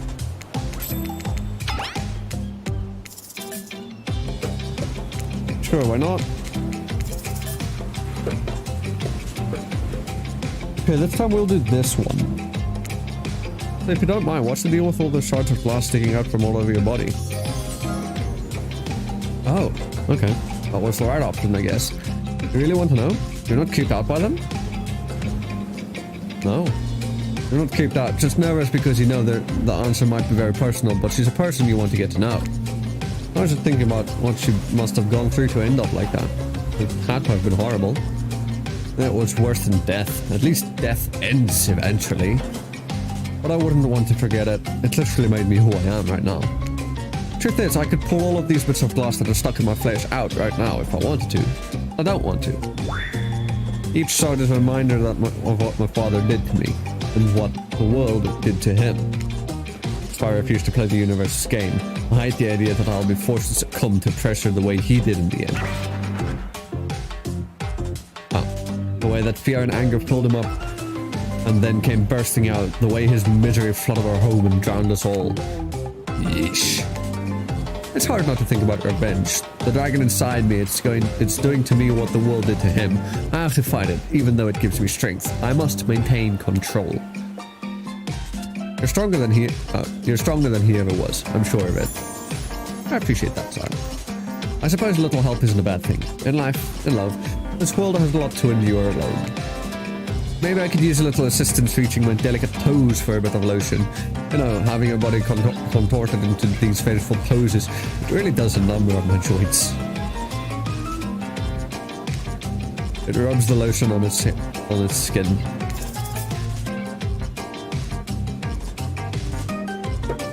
Alright. There we go. Perfect.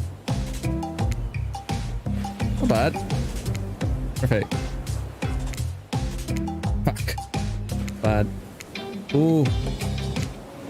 Well, I suppose that the lotion made it to where it was supposed to be going eventually. And you weren't too incredibly wasteful. I'm not a woman who believes in rushing through things just to get them done. If there's a next time, I'm sure you'll do even better. You look up at the lighthouse, its ominous dark form hovering above this moment between Spirit and yourself. Evil as it clearly is. In this case, it does you a solid by blurting out another ominous moan and burst of black light that rescues you from this awkward silence. There's a ship. From seemingly out of nowhere, an ancient-looking ship appears in the water. It glows, itself a thing of death. The spirit of a ship that once sailed these seas centuries ago. A tattered black flag whips in the ocean air above the ship as it careens toward the shore, before crashing on the rocks. It must have been drawn in by the lighthouse. You hear the distant shouting of sailors as the old wooden ghost ship breaks up and sinks into the water. Alright, it does that sometimes too. Could we, do something? Nah, the sharks will take care of it. Within a minute, the ocean is quiet again, except for the waves. Note to self, hungry sharks. Noted. But these time-traveling pirates, or whoever they were, you're half sure you saw one of those skull and crossbone flags. Aren't the only ones drawn here today. That's right, he has emerged from the palm trees behind you. I didn't come here to break up your date or something. I came here for that.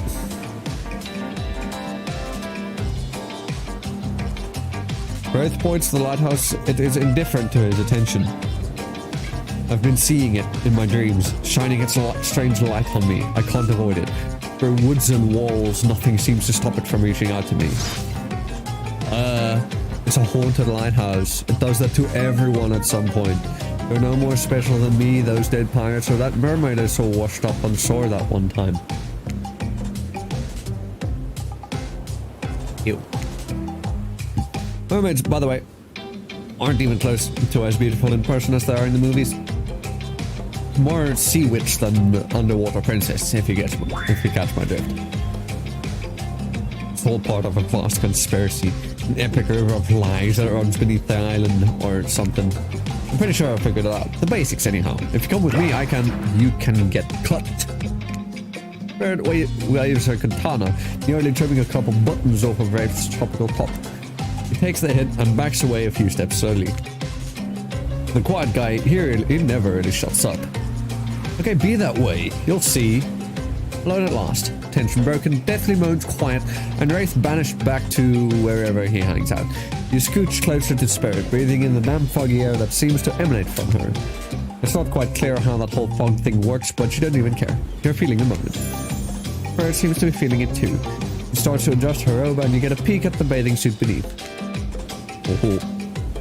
For someone who seems intent on proving how little she cares about what everyone else thinks, she put a lot of work into getting into that suit. It's got straps for days. However, you're so focused on what's happening with Spirit, you don't see the next interruption coming. And Claudette and Dwight burst in on you and interrupt whatever you were doing. It doesn't seem like they were worried they'd bump into much. We're here to make a very dramatic announcement. Well, technically we're here to invite you to join us back at the beach. We'll be making a very dramatic announcement. It's hard being the producers and the hosts. Aren't survivors supposed to work in groups of 4? Yeah, it's tough when you've only got 2, huh? When you arrive at the beach, you realize you were set up. Despite promising an announcement, Dwight and Claudette simply stand quietly. This isn't at all what we promised. Wait a minute. There's no announcement here. There is a me! You got mud in your ears, friend? I told you to get lost. Don't you see? Lost is what I am, and so are you. But I know the way out. I've got a map back in my secret lair. Literally and figuratively. Yeah, I know the difference. That's why you should ditch Spirit and come spend the rest of the night with me instead. You've got a secret lair? Damn it. Who said anything about a secret lair? I said I've got, sap in my secret hair. There's a flap on my secret chair. We could change the subject. Don't ask me what he's talking about. We're trying to make a mess of the first nice day I've had in I don't know how long, because it's not even clear what year it is, but in a while. Not about to be ditched for the likes of you. It's not me messing things up, like I keep trying to tell you. It's this dang island. I've come to accept the difficult truth. What's happening here, well, I'm convinced that it's our fate. It's not anyone's decision, it's simply the way it will be. There's no use fighting it. What would you even know about fighting? All you know is hiding in your spooky little secret hair and crying like a baby while ringing your little bell. So don't tell me what I can and can't fight back against. I was born a fighter. A dragon lives inside me. I can't not fight even when all I might want to do is hide. Don't you see this giant hat? It's a metaphor. If I do have a fate, my fate is to win every fight that comes my way. Got it? Oops. Oh, you hide, but I've seen you. Oh, you hide. I've seen you hide. You do your phase walking routine. What do you call that? It's basically cloaking, and we all know that cloaking is a type of hiding. Folks, you cloak, I don't cloak. I'm not a cloaker. I phase walk out in the open. You just can't see me. You have no idea what they're talking about, but this sure sounds like some video game community forums where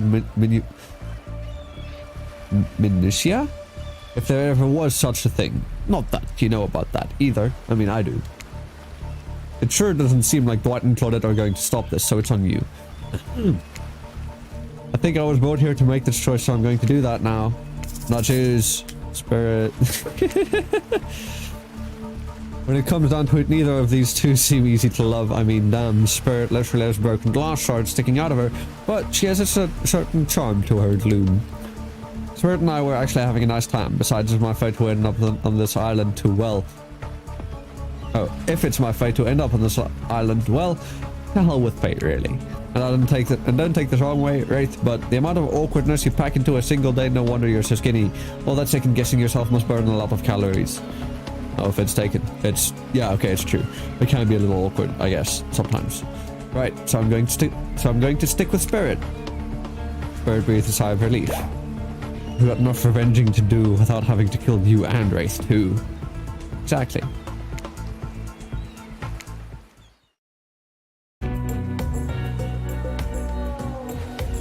Spirit walks around a corner to show you something that she discovered in this place and knew was meant to be connected with her journey. A cherry tree. Just a small sapling, but it has begun to sprout flowers. And it doesn't make sense to see a cherry tree here, in this place. It also doesn't make sense to see a ghost in a black bathing suit, so you just accept it. As Spirit steps up to the tree, a cold breeze pulls some petals off and they come cascading through the air around the both of you. Oh. You know the meaning of the cherry blossom? They're beautiful, but also quite symbolic. Of course, like all good symbols, their meaning is pretty complicated. What do they mean to you? For many people, being among cherry blossoms is like being at a celebration of life. People travel great distances just to be near their vibrant beauty. Angel dust! I did not consent on getting hooked. Well. Oh well.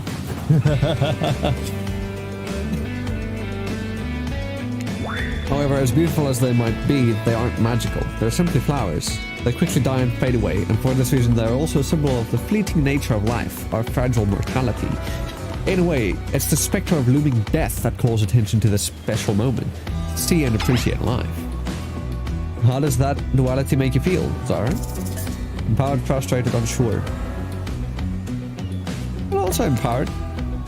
Knowledge that life and death are a cycle has always given me peace. Accepting the fleeting nature of life like the beauty of a flower in bloom allows me to appreciate the moment without being too hung up on what comes next. As you explain, Spirit's face begins to look sad to you. You're not sure why it's not the happiest topic, life and death, but why should that matter? And then it dawns on you, Spirit has been trapped in this ghastly set of death with no hope to cycle back. No rebirth, her moment of blossoming, life having gone. Oh no. A scary time of death and decay that comes after the good part. That's Spirit's eternity. I feel like an idiot. I wasn't talking about you. I wasn't even thinking about you. You just answered from the heart. I can't let that bother me. Our priorities are not the same. I have my mission. Once the fallen cherry blossoms represented the souls of samurai warriors, those with noble characters. Those who did not fear death. Those who were killed in the greatest sacrifice to honor their emperor. Lives were short, but their purpose gave them beauty. Those warriors saw death coming, but they never despaired. They stood and faced it. They held their swords and struck down their fear. But despite the samurai spirit that lives on in me, in my noble bloodline, my life has ended. But my death continues to stretch on. The cycle is frozen. This cherry tree, it's not real. Though its petals fall, they soon replenish. It's as if it were installed here by someone. You watch as Spirit chooses her words very carefully. Is this a dating game or something? It is. Yes. It's a DBD dating game. And these are killers from the game that are the romantic interests. And I'm trying to go the Spirit route because she's cute. I something with no respect for the balance of life and death. We're sorry to interrupt. You know we don't believe you, right? Yep. But this time we've got a really good reason. And it has nothing to do with us with being manipulated by an unseen force, because that's definitely not happening. Having trouble getting dates then, huh? But having trouble getting peaceful dates, that is. Nobody accused you of that, but okay. We're just here to tell you that it's time for dinner, silly. Get it while it's hot. I guess it's time to go or whatever. Thanks for spending some time with me today. I enjoyed it.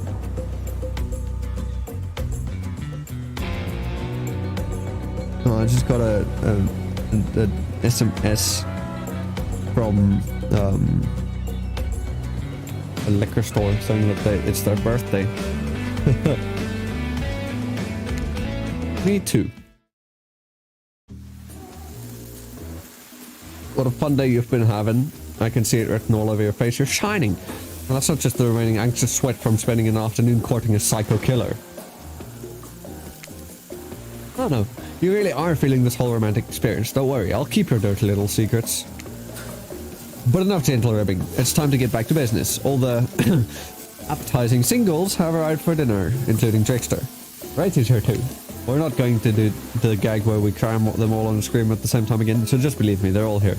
And they're just as sexy and demented as you remember them. With your love on the line, everyone is being very careful not to offend you by saying the wrong thing. Congrats, by the way, on getting this far. I'm as surprised as you that these four are falling for you. No, not because of your personality, but because you just met them yesterday. However, since Red seems like the biggest long shot to end up holding onto your heart, he throws caution to the wind and speaks up. It's pretty much a small consolation prize for being the least loved killer on Murderer's Island, but hey, letting them have this one moment on the spotlight is the least we can do. And heaven knows they won't do any better than that. I'm sick of watching everyone else gorge themselves while I'm preoccupied with, you know, trying to get to the bottom of this never-ending nightmare. So tonight, none of that. Psycho killers, you must be desperate to be dating someone like that. Listen, times have been tough. And I'm not exactly innocent myself. I'm a demon, you know.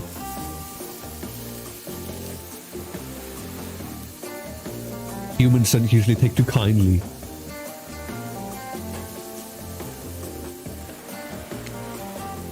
I'm not really hungry anyway, so I say we just do a simple salad or something.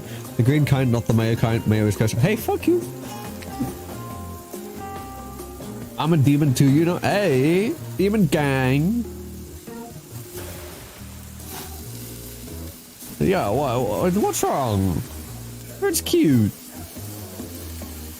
He's just looking out for revenge. She got murdered by her father in society and all that shit, you know, some deep shit. He's got like a whole backstory and all that. I'm fine with just lettuce. It doesn't have to be fancy. Not iceberg though. It has no nutritional value. I think that choose was a mistake. That's on all of us. And we'll be served shortly, but certain power brokers would like to know about your day. Would you like to share your day with the rest of the group? You've had an interesting day, that's for sure, but how will you describe it to the others? Say too much or too little, and it could affect your standing with the group. But don't just sit there saying nothing. Nothing is not an option. Be coy, gosh about your date, be coy. We're like two people avoiding everyone else and choosing to be alone, but doing it in a relatively close proximity to each other. That's exactly right. Couldn't have said anything of value better myself.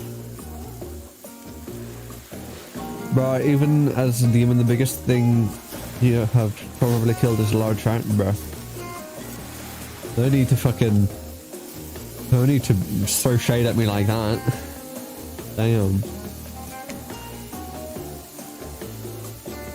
This bird is clearly happy with the way you portrayed your date. No surprise she doesn't like people getting into her business.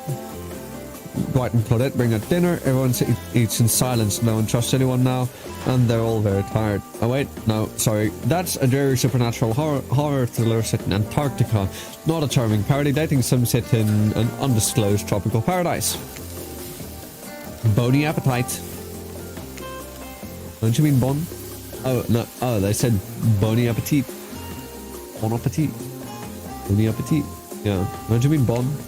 No, almost everything we serve has a lot of bones in it, even the vegetables. Impossible to avoid on this island. Everyone eats without speaking. Tensions are rising, both the sexual and deadly variety.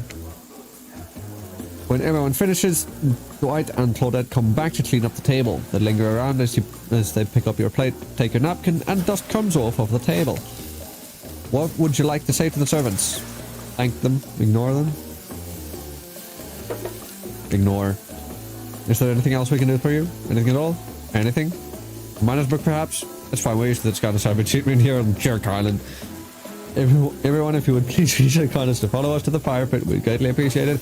We've been told something big is going to happen, something that will change everything. You can go willingly or you can go unwillingly. You have no choice, tough cookies.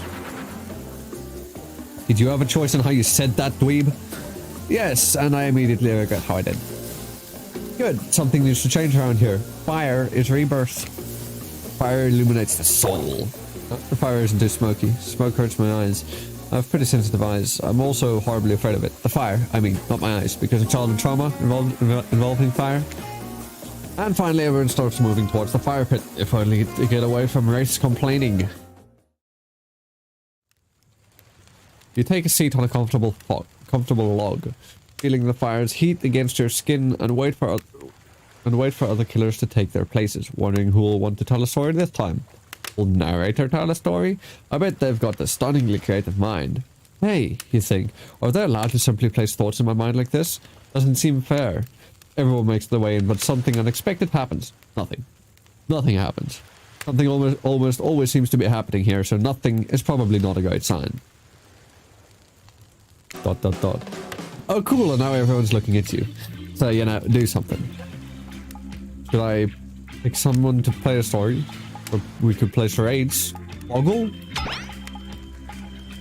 Well, we were actually thinking, why don't you tell us a story? Wraith points his spine and skull staff thingamajig at you. You duck out of its way. Who knows what that thing can do? Probably shoots lasers. Try not to bore us. We're just very interested in you. Don't speak for me, hunters. Now you can't tell if you're warm from the fire or if it's your nerves heating up. I know that the fire is right here, but maybe if we stop talking about it all the time, we can start to pretend it's not here and doesn't, you know, threaten to burn us all alive. He's not supposed to hear me. Get out of here, Wraith. Zara was about to make an important decision about telling a story or not. Fine, I'll tell a story. I hope it's a mystery. Okay, so what type of story do you want to tell? Romance, adventure, action. Chat, vote. Actually, wait. My bet, action is going to be something that Trapper and Hunters like. Romance is something that... Well, I mean, Spirit told a romance story. Maybe Hunters will also like that. Adventure? Not too sure who would like that. Maybe Trickster? Since he's toured a lot? I don't know. Which one do I go for? 1, 2, or 3? I'm letting y'all decide.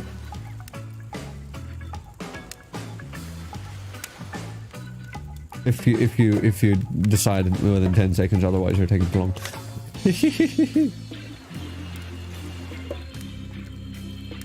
Yeah, fuck it. Romance then. About 2 lovers who take poison together and die at foaming at the mouth? Or about 2 strong hunters who meet when they both try to bludgeon the same wily Wolverine? Not quite. It's about my parents. They met at the party in college. He was hosting, she'd been dragged there by some friends. He couldn't have been more different, and yet, as the night went on, they were drawn to each other. He made fun of his taste in music, and he took an interest in her major, women's studies. They were married within 2 months. Bit soon to know if you can trust someone, don't you think? It's so sweet. Exactly. I learned a lot about love from them. You know, if you know, you know.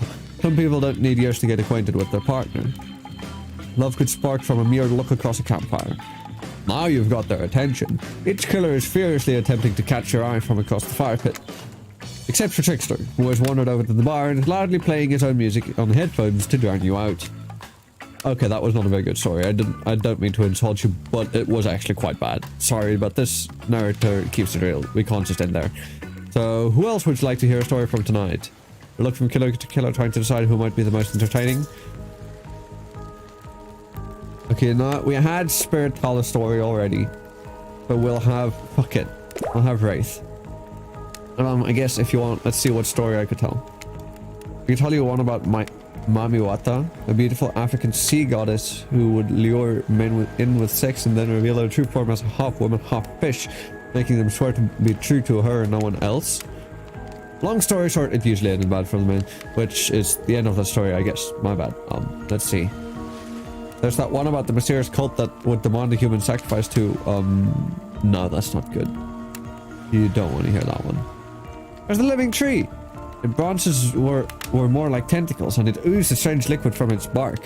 One time a girl I knew drank the liquid. She disappeared that night. But a week later, a new tree appeared. It had a very familiar looking face etched into the bark. No, that's a bad story. That could never happen. What about something truly horrifying? Also, that sounds like a, what do you call it? That sounds like a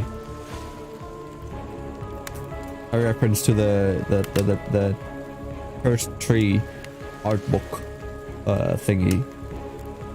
One time I was doing my maths and I mixed up the quadratic equation and Pythagorean theorem. Just for a second in my mind. I guess I was tired. But wow. It was really scary. I want to hear more about the half fish lady. Particularly the fish part. It's not just you, Zara. Half the time I have no idea what the hell Chopper is talking about either. When you're hot and rich and extremely scary, you start to think people will just accept whatever you say. Our story time! A lot of people like to take pot shots at sequels, but I think every good story deserves a follow-up. When you think it's the end, the sequel is almost never as rewarding as the original. That's why I'm much more a fan of the episodic style of storytelling. Knowing it's a series takes a lot of pressure off of any individual installment, and builds a greater sense of community between the audience and creator. I'm sorry. If you could delete any sequel from existence, what would it be? Don't answer that. We don't actually care. We're just here to make sure that we seamlessly move on to the next segment of the evening. God forbid my small talk can get in the way of a romantic twilight moment. But I'm gonna need you to shut your yap trap. You know that we need to get back to that thing we do when we're not on screen. Okay.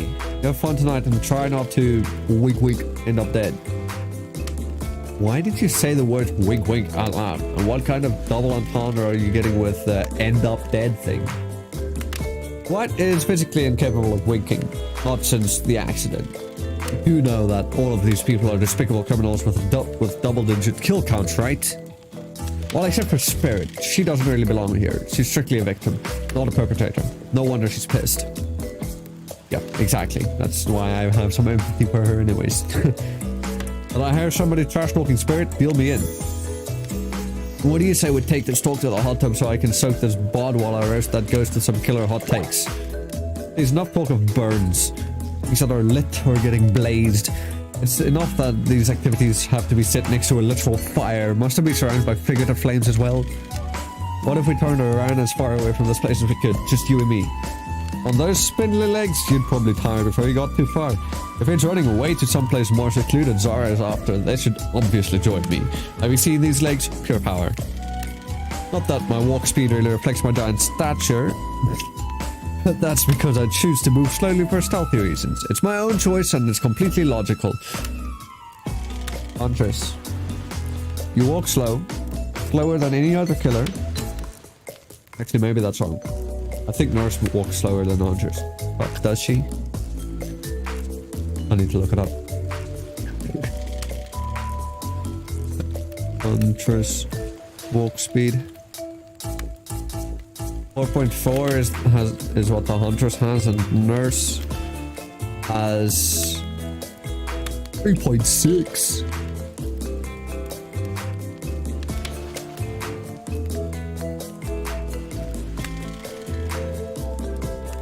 Right, so Anna walks at 110. Oh, okay. It's still faster than the Survivor, though. Okay, but Nurse is slower. Slower than the Survivor. But yeah, and you've got a lullaby.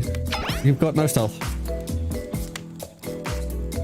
Why is everyone so obsessed with comparing themselves to each other and creating drama? I'm so all over that. Don't you get it? Society wants to trick you into fighting with each other so the corporations swoop in and sell you fake solutions to all your fabricated problems. I'll be sitting in the side and drinking something locally sourced while thumbing through a public domain novella printed on recycled paper because I refuse to play their game anymore. When did she turn into a hipster? It's like she's actively trying to be as unappealing as possible. Does it really turn anyone else on, or is it just me? Right? Does it really turn anyone else on, or just me? Despite Chopper's insatiable appetite, it seems his attention, along with the attention of everyone else, is still on you for the moment. If you could, I don't know, just pick one of us, maybe we could all move on with our lives, or, you know, some special projects we might have going. You heard him. Who will it be? Who will you head off with for an evening activity? I'm just saying, you may not get a ton of chances to date around like this before your time on Murderous Island comes to a close. And no, I'm not satisfied with that name either. But with this streaming reality TV dating show boom happening, it's pretty much all that was taken. Which killer will you pick? And yes, we're back to excluding Trickster because, that guy. I'm gonna go back to Spirit again. She's getting all of my attention right now. Spirit? Oh, they picked me. Yay. Sorry, that was rude of me. I despise phoniness, so I should be honest with you. You make for interesting company, and I love the idea of winning over these other killers at all costs, even when I hate the game and the prize, but I had a long day. Oh, you want hunters. Letting subverting expectations, grinding my teeth as I imagine sweet revenge takes a lot out of me. So don't stop bringing your A game, alright? It may seem like I hate everything in it, and getting to really know who I am is an impossible task not worth trying, but too bad. You won't know unless you search deep inside yourself and bring everything you've got. Or just say the exact right thing at the exact right time and melt my cold heart in an instant. I don't know the rules here any better than you do. See you at the bar, I guess.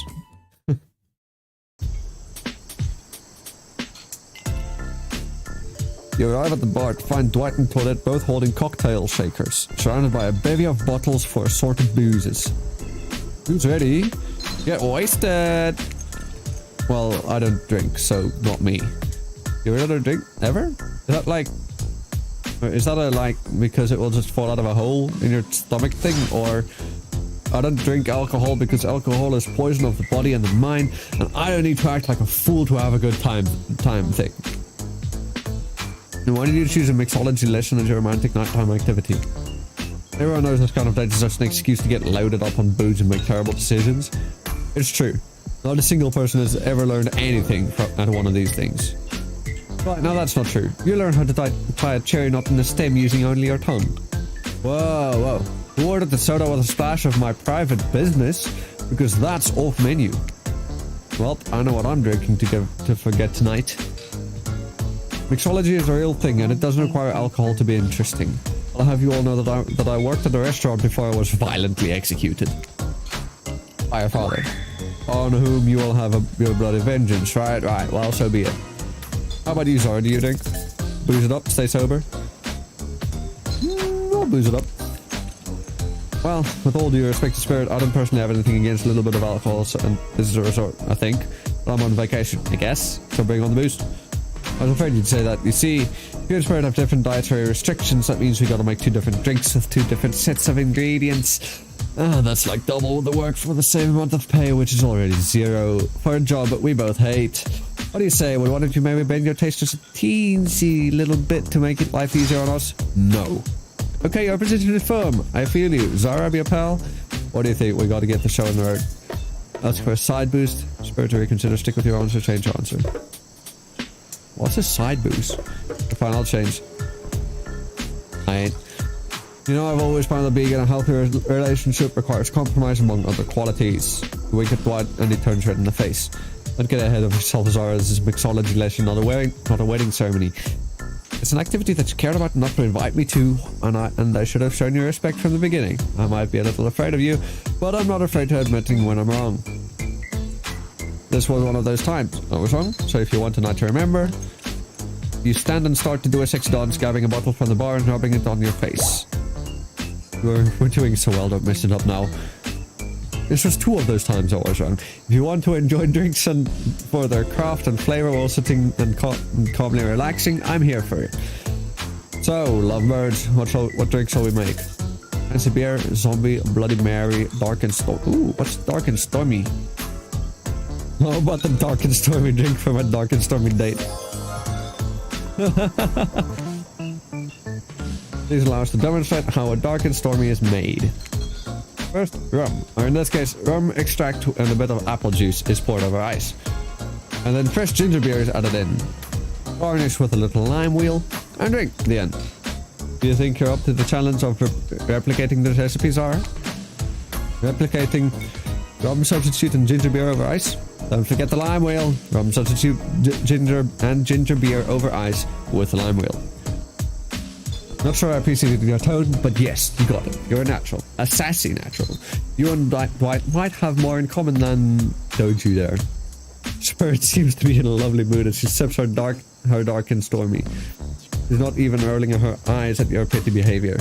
On a cue, a literal dark storm begins to make its way in from the ocean. You taste your own dark and stormy as you watch the clouds approach. It's quite refreshing. Isn't this fun? Honestly, it's the most drama-free fun I've had since I got here. And since you picked a simple but delicious drink, we've got plenty of time left to relax. Wanna make out a little?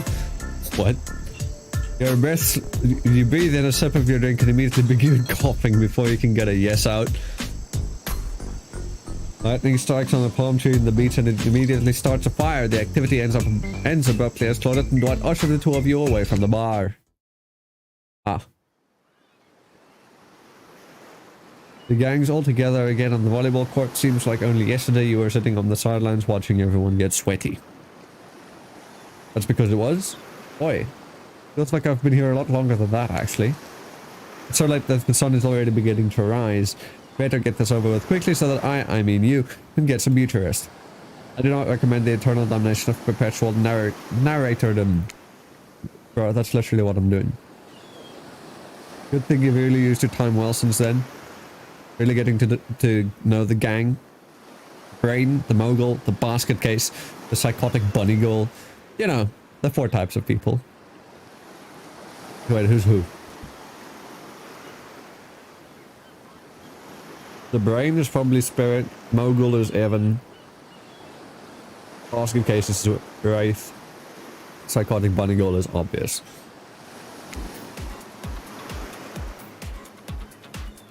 Anyway, everyone is gathered on the volleyball court for a new type of game. Pitch your dream date and see whose our chooses.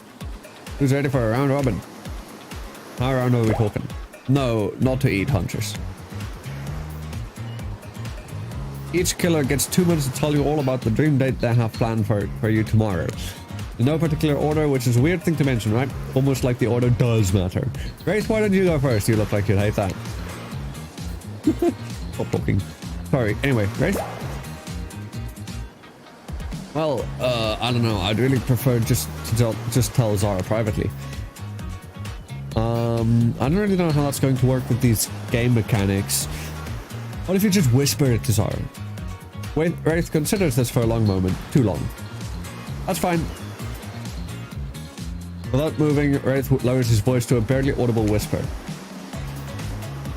Tomorrow we have to find my bell. And then I can finally tell you about what I've been working on. It's going to be really special. The kind of thing where we will really bond. And maybe finally get off this island. And maybe then we can go on a real date. Are you done? Is that it? Wraith nods, proud.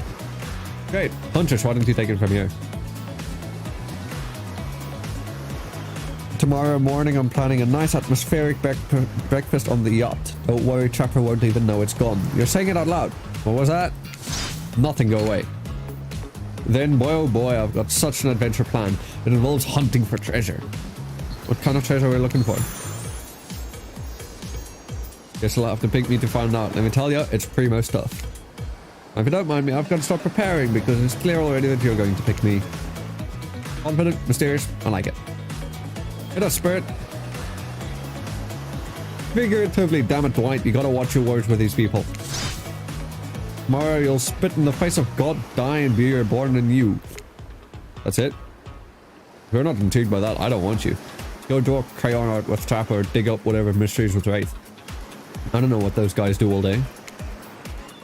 You want to at least specify which god you'll be spitting in the face of? All of them. Okay then, so hire it tonight if you intend to hang out with Spirit. Trapper, without further ado, would you like to make us all uncomfortable by pushing the boundaries of what's acceptable not only in polite society, but within the narrative of this in-world event, and also the larger meta-narrative of the Dead by Daylight dating experience? Sometimes you just gotta say it. Why yes, thank you, I'd love to. So, Zara, you're thinking of picking me? Well, this is your final warning. Pick me and be punished and rewarded. Tomorrow will suck. Probably. I'm not an easy guy to get along with. I know that. But I can tell you this much. I'm hiding a secret on this island that will make fans shit themselves with excitement. If you like Trapper, you're gonna love it. And if you're a maggot. And if not, you're a maggot. Also, everyone, even confident, sexy ladies in rabbit masks, better stay the hell away from my yacht. And time's up for everyone. Gosh, you'll need to dream about those options you're so ready to choose in the morning. Now go dream about all these swoon-worthy options so that you're ready to make a nice choice come dawn. Have a swell night. Did you two forget to mention something? Oh gosh, how could we forget? Before you run off to slumber peacefully, there's one more thing to do. No reality survival dating competition parody would be complete without singling but one of our contestants who is already teetering on the edge of a psychological break. And giving them a little push. Hold up, there's been a survival dating competition parody this entire time and I'm just now finding out about it. Come on, the signs were there. You just didn't read them.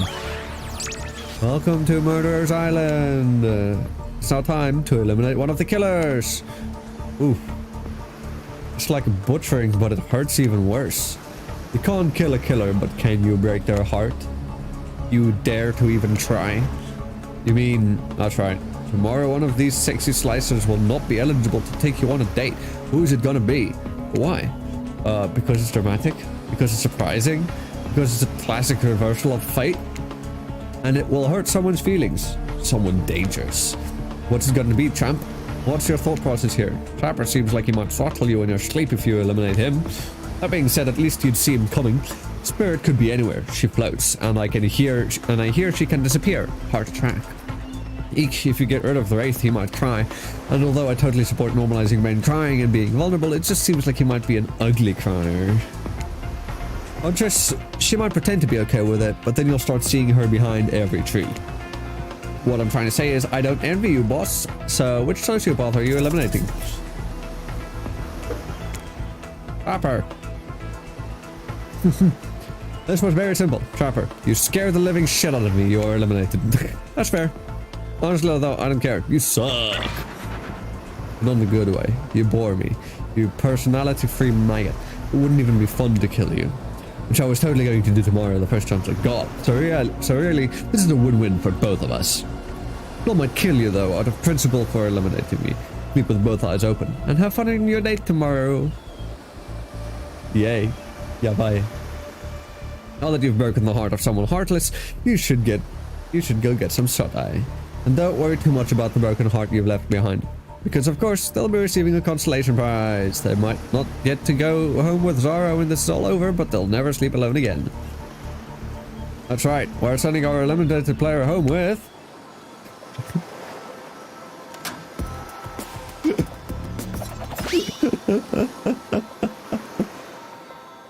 Bruh. Bruh. Their own, mostly new trickster body pillow. The next best thing to the real trickster. It might not hug you back, but it definitely won't try and stab you. And how do we know? Because I've tried it. That's right, it's Dwight tested. Oh, that approved. I hope you sleep well tonight, Zara. You're my hero for what you've accomplished. How can you sleep tonight knowing what you've done? Not because of the guilt. I mean, knowing that there's a legit homicidal maniac who hates you so close by. How can you sleep tonight knowing what you'll do tomorrow? I don't know how you'll do it, but you better go before Dwight and Claudette come back and put you to sleep themselves. You know those two. Schedule, schedule, schedule.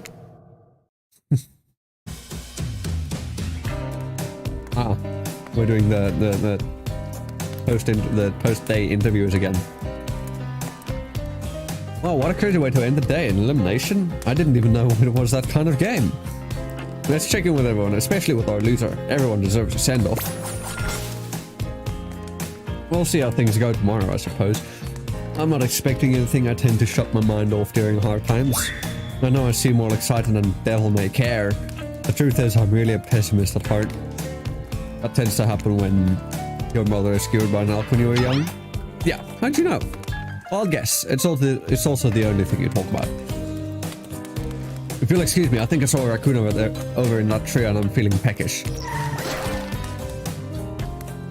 I really don't know what's happening here. I honestly haven't been paying attention. Oh, Zara? Sorry, I forgot. I'm focusing on other things. More important things. One way or another, I won't be here for much longer. Don't handle rejection well. At least I don't think I do. No one has ever been dumb enough to reject me before. Yeah, the more I think about it, the angrier I'm getting. I'm a giant rage monster, so everyone in this room should be scared right now. Put the camera off. Did I think there was a chance I might get eliminated? Yeah, I did.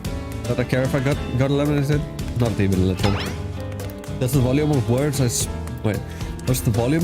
I spend talking about how much I don't care about things signify a deeper yearning within me to be seen, heard, and validated by those around me? Nah. What? You're not part of this. You don't get a confessional. It's cool, man. I'm not part of anything, you feel me? I'm not a cog in anyone's machine. I'm my own machine. This whole thing is pretty cute, though. Charmingly low budget and old school marketing vibes. Not gonna lie. Kinda wish I wasn't so busy right now. I'd definitely be down with reality show style dating competition with survival elements. But I got my new album, upcoming tour, finalizing the new sneaker line, producing a limited series on my life, starting a new social media NFT crypto app, and doing these private gigs over on IP Island. My dudes, you gotta come check it out. IP Island, it's dope. It's where the real killers are hanging out. Fully licensed, no legal drama. Lawyers, take a hike. I'm gonna tell everyone that Tricksters said that about them. Don't worry. I'm taking your favorite established characters from all over the pop culture that can't be seen on this island. Hell, you probably can't even mention them. Like Ghost... Don't you say it? Look, we get it. You're very popular and in demand, but we have a game to get back to and I don't want to get sued. Ghostface. Come on! Whatever, I don't even care. I'm the trickster. You're on, Zara. You too, narrator. I have a name, you know. You do? Yeah, seriously, they do not pay me enough to deal with you people. Is it my turn? What? No. No, it is not your turn. You're sentient water. How are you even sitting in that chair? What's a chair? That's the thing, you're getting all wet. Oh, it's gonna smell like mildew. Okay, rude. Fine, let's just get this over with. It's your turn, Ocean. Do your check-in. Check-in? I was just looking for the bathroom. Bathroom? Are you serious? It's down the hall to the left. That's okay, never mind. Never mind. What does that mean? Oh, not you two. This wasn't meant to be a confessional time for literally every character in this game. That's okay, we didn't have to confess anything. We've just been working on my asses off for 2 days straight. I wanted to sit down somewhere. This chair's wet. Yeah, I think the ocean just peed on it. How is that part? You know, I don't care. You two are looking pretty pleased with yourselves. I've got something to confess. Oh great, what's it gonna be? You ate glue in the 2nd grade. You cheated on an algebra test once. Watching Trapper get eliminated was the first time in his unending spiral staircase of pain. Wait. Watching Trapper get eliminated was the first time in this unending spiral staircase of pain that is my life that I've felt even a modicum of joy. Every minute that I'm alive is a nightmare. This place, the sun, these sweet sugary drinks. It sounds fun for a long weekend, but for an eternity. The unrelenting rhythm of crashing waves and wailing seagulls is like a crescendoing song of evil that makes me question the very foundation of the universe. Why am I here? Why are any of us here? What kind of sentient being would do this? Please, erase me from this existence. Please make it so I was never born. Pull the plug on this experiment. Let my soul be free. And please get me out of this polo shirt. Okay, let's get you to bed, buddy. I don't want to go to bed. Going to bed means eventually I'll have to wake up. Yikes, huh? That was a weird way to end. Ah, well, what are you gonna do? You let the camera roll long enough, someone is bound to say something crazy. Anyway, it seems like everyone's had their... Oh? Even unlocked 2 days in paradise? Let's go. It seems like everyone's had their shot to annoy me tonight, so hit the hay and get some rest. Tomorrow's gonna be a doozy.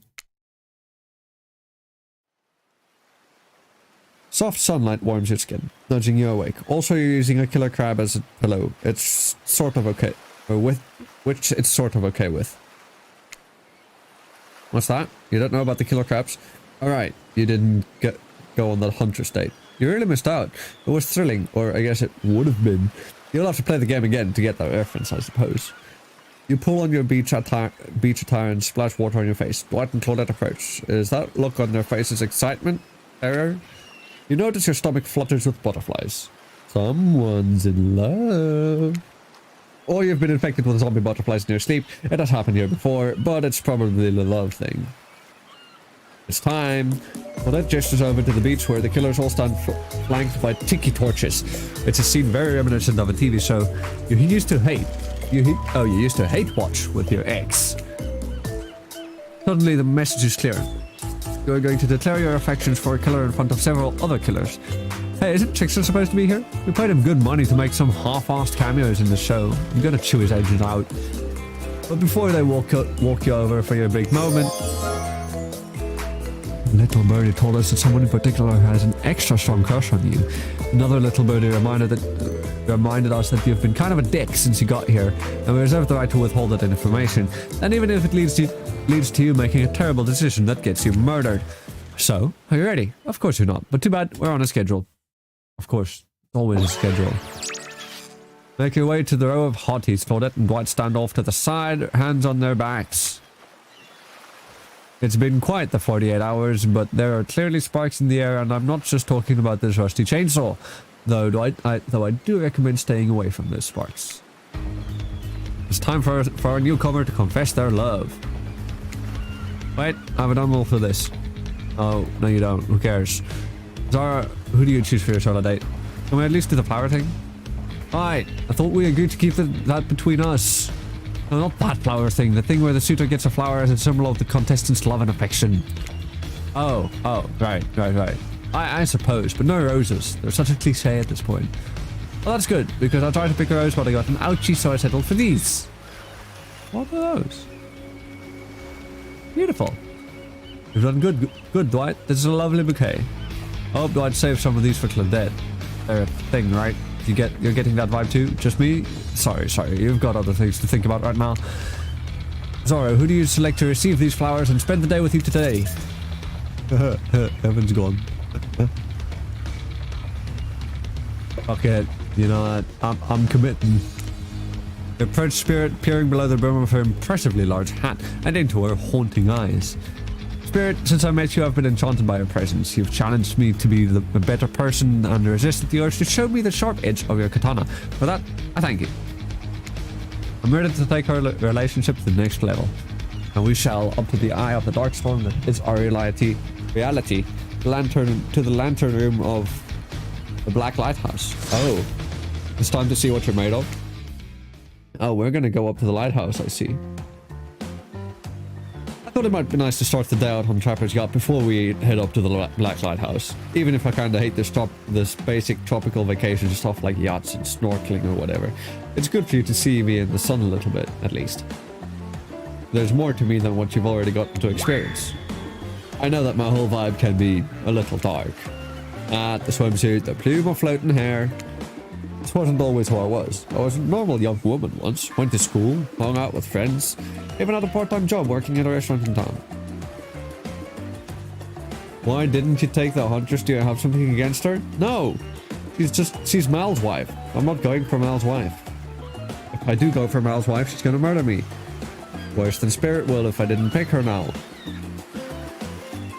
And then, well, I know what happened. Your father, he murdered me and I awoke as an undead avenger. That's not what I was getting at. Something else happened to me. I realized I needed to be seen. I didn't even know by whom. A lot of time when you think about ghosts, they're these kind of see-through flickering specters. You imagine reaching out and having your hand go right through them. Ooh, that sort of thing. You know? Maybe there's some warpy effect on the wall around you. I don't know. It depends on which movie you're watching. But when I died, well, I dare you to try and reach your hand through me. Not really. That's not an invitation, it's rhetorical. Mal will have to come to SA, and I don't think she cares enough to do that. Fair enough, but still. Spirit is more my kind, or more my type than Anna. Like, I didn't want an Anna. Why did I end up this way? Who got me here to this island? Who knows? I sure don't. I've got my ideas, but I'm not exactly out there digging around in caves or dusting off antiques and trying to find clues and analyze their meanings. How do you know that? What do you mean, how do I know that?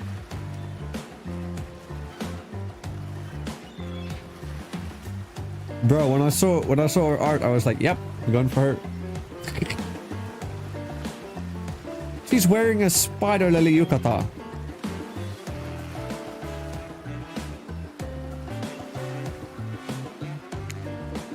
I do want to take this experience seriously though. I want to give the process a chance. And it may be a dumb process, and one that I have extremely little respect for as a person, but you just woke up on this beach with no memory of who you are or where you came from, and rather than freak out and simply try and swim away, you're giving this a chance. I actually didn't know that swimming away was an option.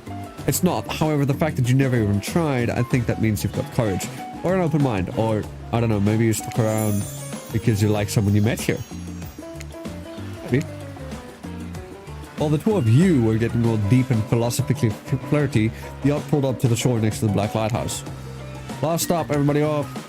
Or other stops. Oh, no, not of this trip. Of your life. Oh, wait, no, oh, no, not of this trip. Of your life. And Huntress has beautiful flowing sunrays with an actual physical body to touch. Spirit does have a physical body to touch. Spirit rolls her eyes and leaves for the store. Bro, that's what she said. She said she's not like a ghost that your hand just goes through. Yeah, that was the only stop. Nobody here is really looking out for our funds, so we have to make it for ourselves. But no, there are no other stops. Seriously, go. Race you to the poop deck, Dwight. The ship doesn't even have a poop deck. Oh, we will. As you disembark, you see Dwight and Claudette run giggling across the ship. Too bad you can't date those two. They seem like they know how to have a good time.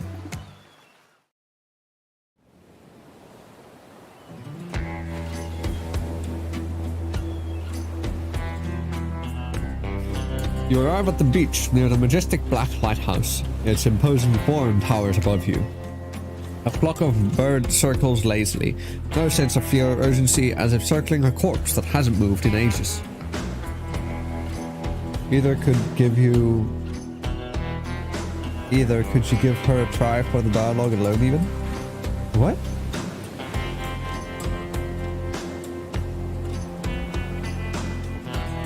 I did. Let's spend some time with Huntress. I'm excited about today, see? Her places her wrist delicately in your hand and presses your fingers down against her skin. It's cool to the touch, but you feel... Is that the faintest of pulses? My blood is absolutely pumping. So what happens now? Now I show you something that no one has ever seen up close before. Well, no one who has lived to tell about it. We're going there. Once to the top of the lighthouse amongst the circling birds. What's actually up there? Have you seen it? Yeah, no, we had some interaction with Huntress at the beginning of the stream. It's actually up there. Have you seen it? Hey y'all, how's everyone doing today? Hi, Wraith. You sure seem chipper today. Something strange is definitely going on in the sky. Well, something else is strange. Something different than what's usually going on. It takes a deep breath, soaking in the ocean air like it's the greatest air that has ever been sucked. Zara, thank you for choosing anyone else to go on a date with today. Alone, again, forever. This is how I was meant to be. I feel alive. Are you done? We're kind of, on that date you just mentioned. I'm glad you're feeling better, Wraith, but like she said, we're in the middle of something, you mind? Oh, right. So what you doing? Heading up to the eye of the lighthouse? I love it up there. You can really see the whole island from up there. In fact, Spirit, I thought you said no one else has been up there and lived to tell about it. But this sounds exactly like telling about it.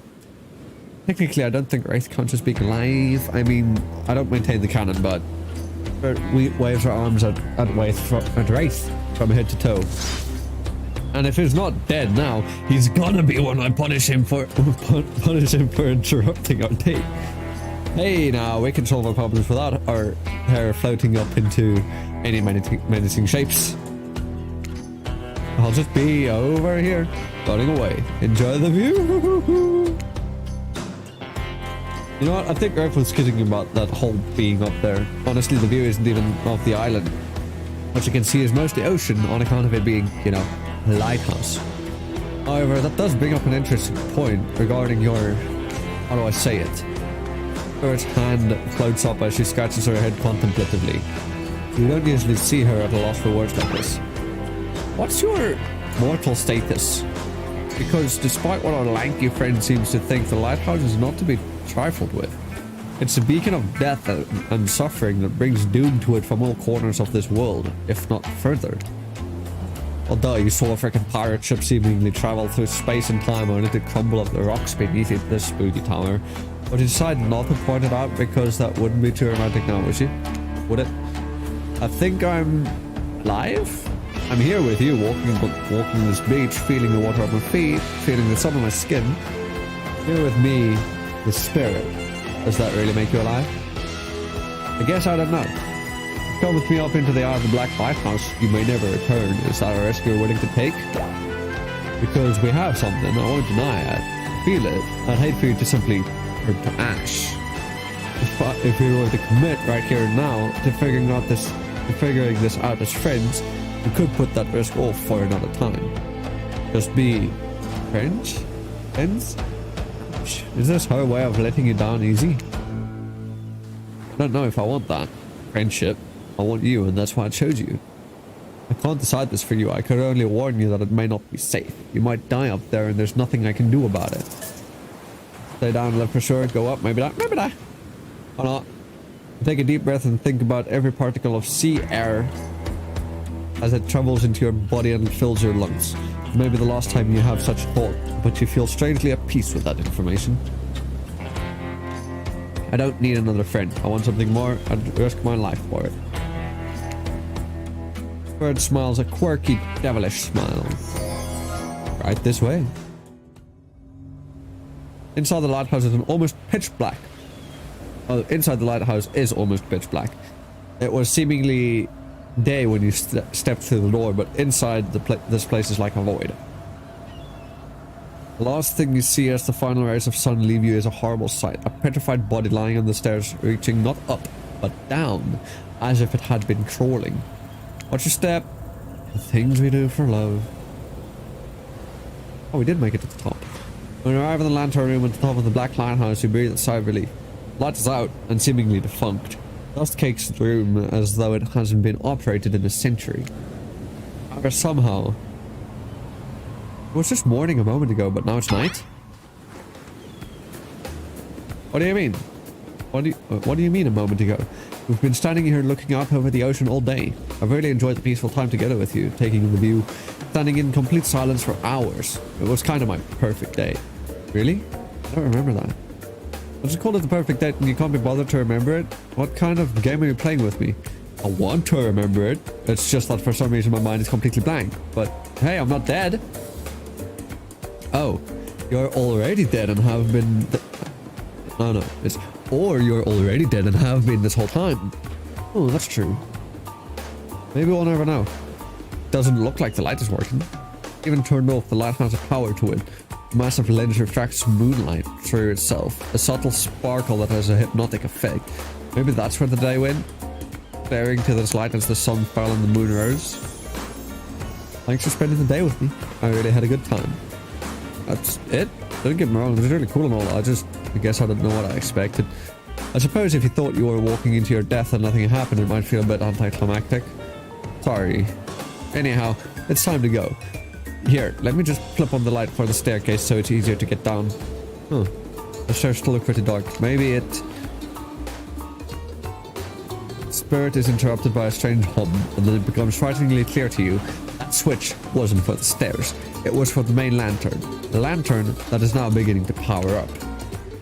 The faintest smell of burning begins to reach up to your nose. Oopsie.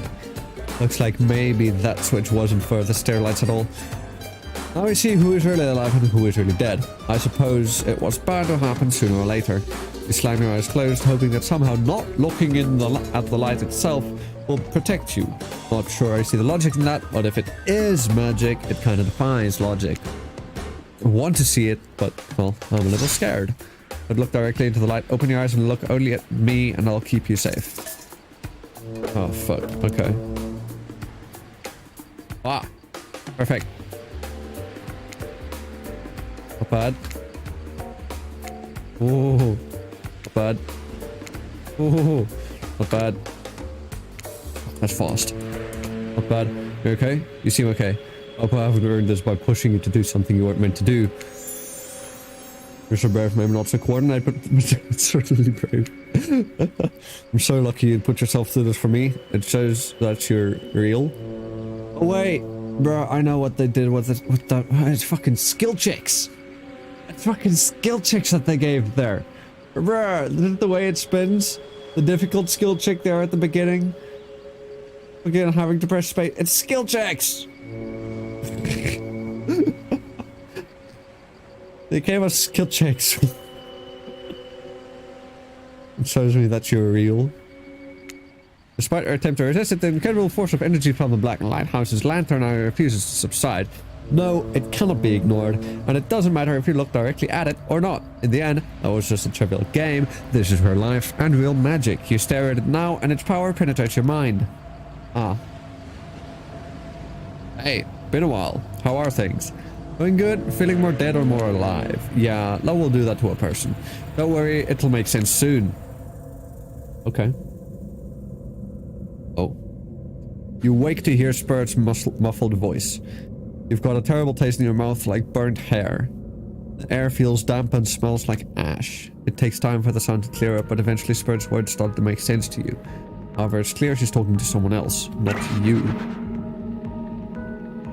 You know how sometimes people say it's not you, it's me? Well, this time it's you, and it's also me.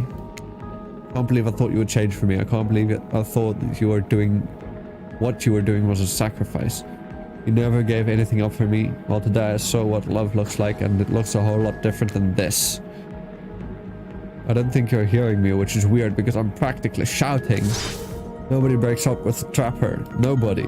Yeah, fine. Nobody breaks up with Trapper, but I'm doing that. I'm dumping. Don't you say it. I'm dumping Evan McMillan, and there's nothing you or he can do about it.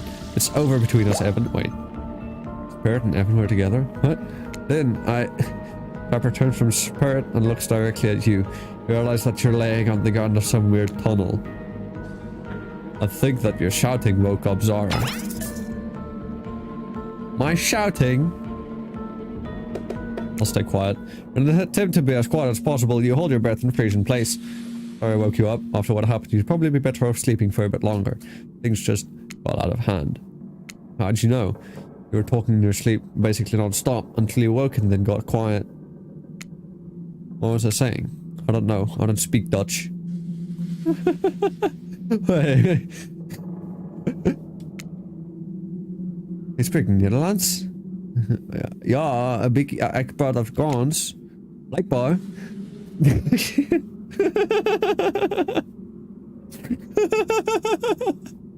That's too funny. Yeah, see, there you go again.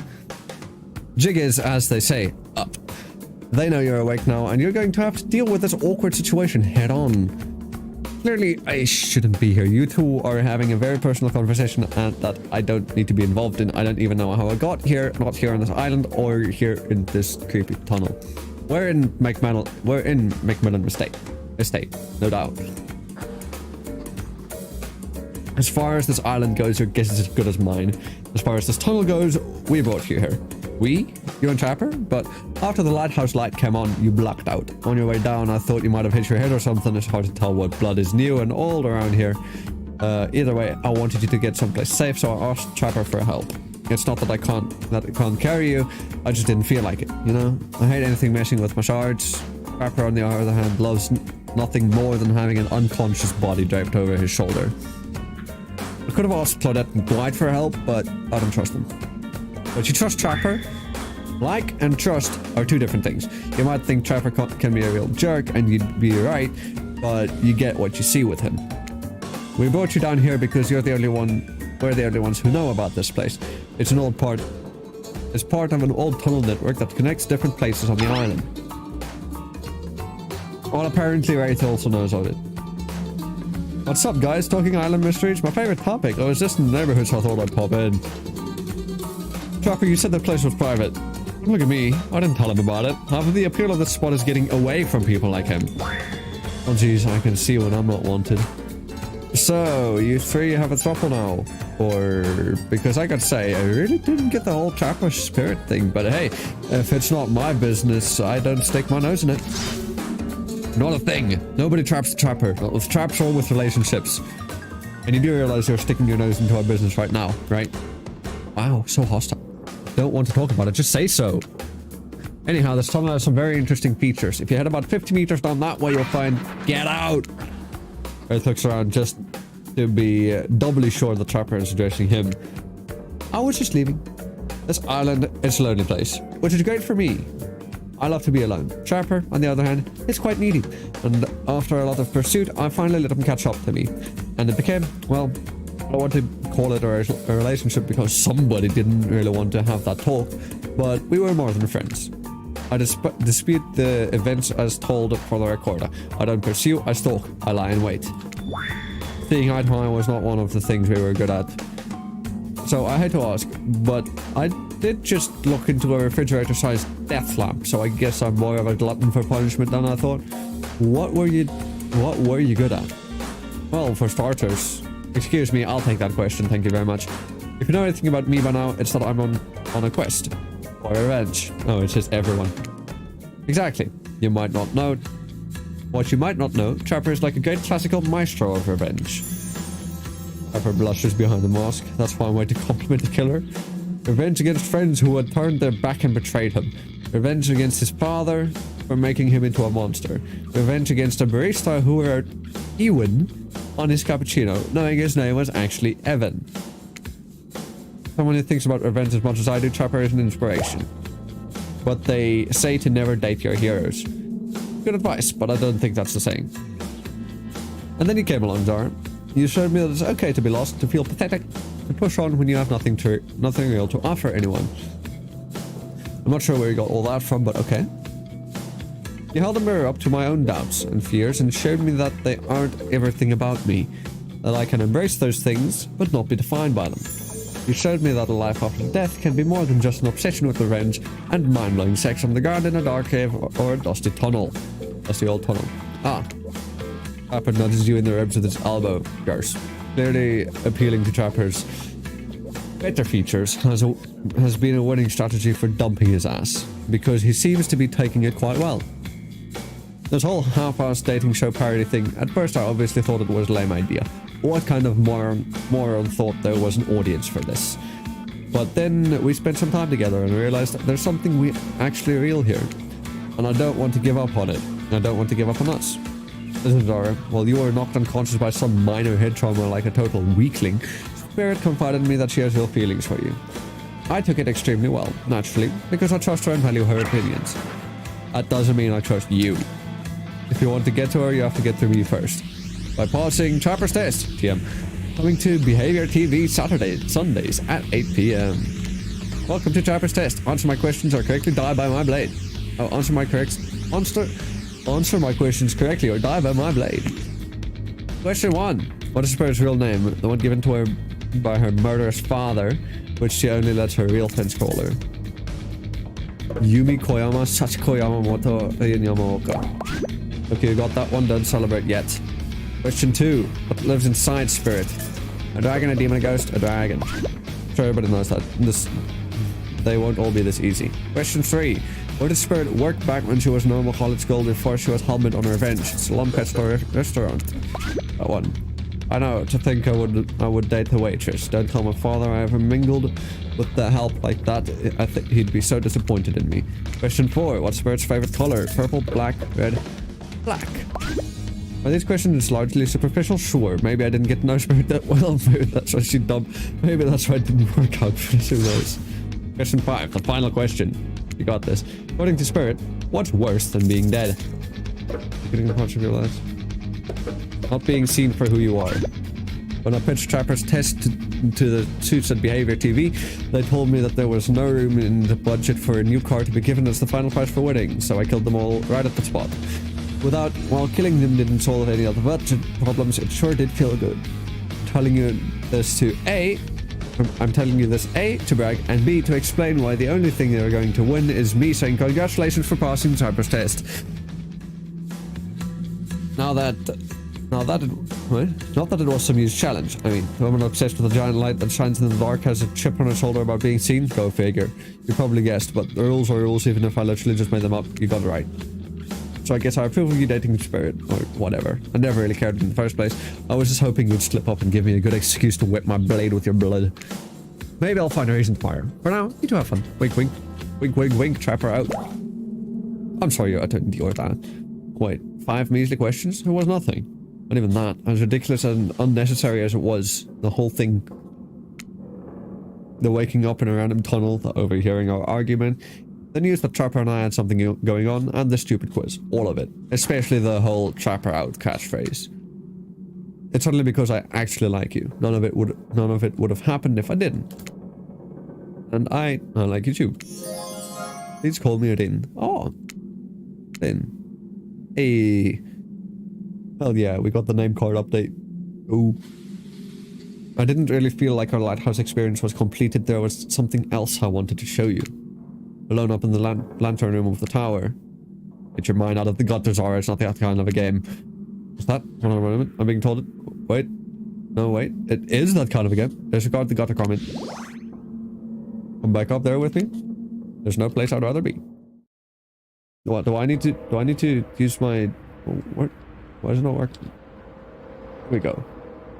We're excited to return to the lantern room of this lighthouse despite all the drama and worry that was previously a part of this place for you. More importantly, you're excited to be there with Spirit, which makes it all the more crushing.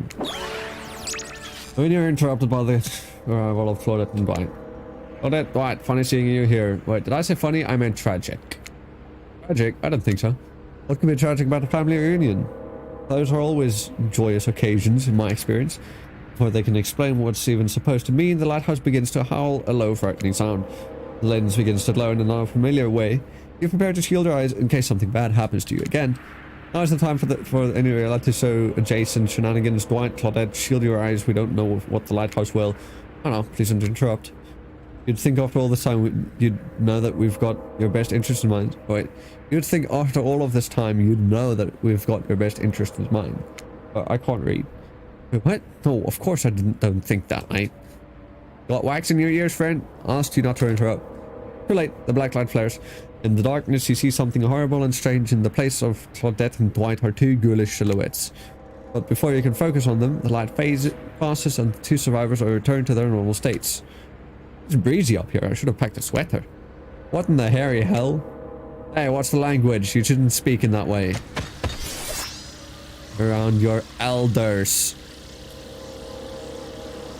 Hello, sir. Grandpa? A little red, you're such a woman now. They grow up so fast. Zara, meet Grandpa Kazan Yamaoka. Well, technically not just Grandpa. Technically he is my great-great-great-great-great-grandpa. But that's a lot of greats to say in a row. I haven't seen my little Hoodin since I watched over her from the afterlife when she was just a little girl. And I expect you all to say the greats. Oh, and I expect you all to say the greats. It's a matter of honor and respect. Except Hoodin, she can do whatever she wants, my precious little angel. But you! And he stares at you with his... eyes. You're pretty sure even the decorative third eye on his mask is looking at you. Oh, it definitely is. You Mongol. You must treat me with respect, or so help me, I'll be cleaning bits of your head off like Kanabo. Kanabo is like a metal baseball bat covered in spikes of fire. I know what it is. I'm not sure what a peasant like you is doing so close to a descendant of the noble Yamaoka bloodline in the first place. Dirk, Claudine... Explain what's going on to me. It's Dwight, sir, and Claudette, remember? I explained to you that you were going to come meet with your great-great-great-great-granddaughter suitor and to give or withhold your approval. 5 greats. great-great-great-great-great-grandfather, sir, your honor, master, sir. But he's a samurai, not a judge. Grandpa, they must have summoned you here because they think you have great judgment, and because if they summoned my father, I would be too distracted by torturing him for all of eternity to continue with the rest of the whatever this is. Show? Experience? Ah yes, that makes sense. Only a man of my own power and magnitude can help. Self-important much? Nice to meet you, Kazan. Only my friends and family call me Kazan. Those who tremble in fear at my presence call me Oni. You're seeing a serious resemblance to Trapper in not only the sheer size of the man that Oni is, but also his attitude. Apparently, Spirit has a type. You sure you can, or want to, measure up to that? No, she's her grandpa. What do you mean? Well, great-grandpa, but still. Don't knew that. Wait a second. Maybe you do resemble Oni. Every time you've tried to look at your own reflection, however, you become dizzy and confused. This definitely deserves more thought, but now's not the time to consider the fact that you might be some kind of hulking vampire with the first ever case of self-blindness. There's a massive samurai mad dogging you from 2 steps away. Well, I mean, I was an Oni main, so I'll take it. Well, you didn't scare me at all, so I'll stick with Kazan. Although wait, if I was an Oni main, dating Spirit would be... Nah, there are 5 generations between them, that's fine.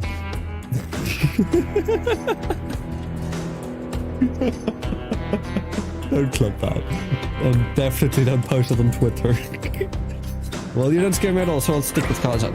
Ensign, I realize now the true purpose of my visit is to extinguish your light. And he waves his katana in the air, but at you menacingly.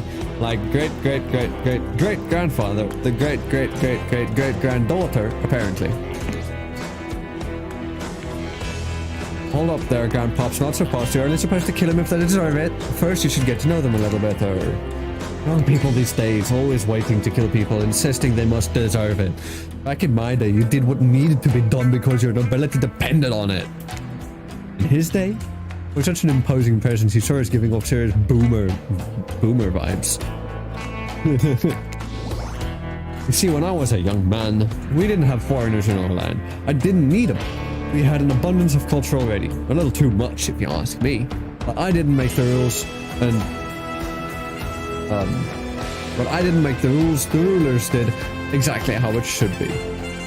Literature, art, commerce, theater, fashion, poetry, puppetries, ghost stories, courtesans, gambling, fighting, fine dining, fast food, public executions. What were we talking about? Yeah, exactly. Bird giggles at her great... Okay, I'm not saying all of those every time. At Oni's forgetfulness. You wonder, does she even like this guy? She sure hates her father, so... Listen up, old man. We don't have time for you to list every activity available to a samurai in the entirety of the Edo period. Silence, peasant! You're showing off your ignorance. Samurai were forbade from many activities that didn't befit the Bushido code, such as attending certain theatrical performances, for instance. Sometimes, however, samurai would put on a disguise in order to seek out entertainment. Now, I'm not saying I did that, because I had honor, and a body built like an entire castle that's quite hard to find, but clearly you have neither my honor nor my physique. You don't even know about the ins and outs of the shifting rules of traditional Japanese samurai etiquette, you fool. Then, what would you want with such an uneducated admirer as this? You find it hard to believe that any contemporary person knows all that much about who was and wasn't allowed to do what leisure activities over 100 years ago. However, you're not really sure how to handle this massive, demonic old man. Oh wait, I get it. Sweeter and my beautiful descendant, you've invited me here to do what you're too kind to do. Fastest jerk's hidden. Look at her face while chatting me or blocking her face. Never mind. But maybe if I... No, that's my face.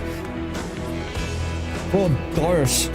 Fetch my cannibal. Wrap your robe around this Mongol's hands and hold them still. We'll splatter their brains on the beach together as a family. Oh no, that's not why I invited you here at all. In fact, I didn't invite you. Claudette and Blight did. Yes, sure. Wink, wink, wink. This whole saying wink out loud thing is getting out of hand. Him and Trapper really do have a lot in common, don't they? I swear, Zara has a good soul and the heart of a warrior. They've fought for my love in their own way, faced down death more than once, and put up with their fair share of nonsense. You bet your ass I did. Nonsense which seems to be endless. Can we, I don't know, wrap this up already? Of course. Who am I to expect anyone to wait around for my approval? I've only been hanging out as a ghost and watching my bloodline be polluted by cowards and quitters for 5 generations. Just come give your ancestor-in-law a hug. Throw it down only makes you closer. There's no way he has ever hugged anyone in his entire life. I think I'm good over here, actually. Now, push them my way and I'll split them in half. The sacrifice of this usurper to the Yamaoka bloodline will surely bring us back to life and set us back on the course of honor. You're so silly, Grandpa. We both know that only one sacrifice can get our family back on track. Revenge on my father, your great-great-great-great-grandson, traitor to the Yamaoka name. The lust for violence in your voice, it fills me with cheer. I'll never forget who I am. I suppose if this is the person you want to be with, to go on your journey of bloody revenge with, I should trust your judgment. The strength inside of you blooms from the same cherry tree that was planted centuries ago by our shared ancestors. And if Zara ever treats me poorly, you'll have my word. On our family's honor, I will wield my katana and gut them like a fish. Noted. A tear rolls down from behind Oni's demonic mask. You sure you want to marry into this? I want one last word of advice, my dear girl. The father stuff, don't forget it, but maybe stop focusing so specifically and obsessively on it. What he did, it was awful, but it was already done. Do something for yourself now. Just my 2 cents. Be well with him. I will see you again soon. Now let's go, servants. Clint, Denise, return me to the stables. I assume my dragon has been fed and tended to? Yes? Sure? I swear, this is still better than dealing with Trapper's dad. I'm sorry if I was disrespectful of your great-grandfather. Did I say enough greats? He seemed like a very special man. I realize I will never measure up to someone like that. A warrior with a hell of a fashion sense. I mean, that mask. And don't worry, I would never expect you to. Or want you to, really. All I wanted was the biggest brute alive. If all I wanted was the biggest brute alive, I'd be down in Trapper's Cave right now avoiding his vintage bear traps. But that's not the life I've imagined for myself. This sense of abstract duty, anger at the world changing around me, a lust for blood, that's no way to live. And yet, as you know, that is the Yamaoka way of life. Forever I'm cursed to battle against the dragon that lives inside me, or at least maybe I was until now. Call me the dragon tamer, baby. You haven't won this game yet, please don't ruin it. Sorry, I have no idea where that came from. I think we've spent enough time in this lantern room. We should get back to the beach. I was gone for a minute, but I'm back now. Welcome back, Dark. The moonlight sets a romantic mood as storm clouds roll in and surround the black lighthouse. You know, the sun might have set, but if we wait long enough, it will rise again. Hey! Bird removes her sheer robe, showing her strappy black bikini. Her pale spin blows onto that of the moon. Maybe you can help me get a head start on applying tomorrow's sunscreen? Hell yeah. Again? I mean, yeah, of course. Last time was... Well, I definitely felt more connected to you afterwards. To be totally real with you, I kind of just asked you as a goof, but I really enjoyed it. I swear though, if you tell anyone about this, I will not be labeled foot freak. Not that there is anything wrong with feet. It's just that something about that kind of attention really gets people talking. Steady. Steady. You got it? Almost.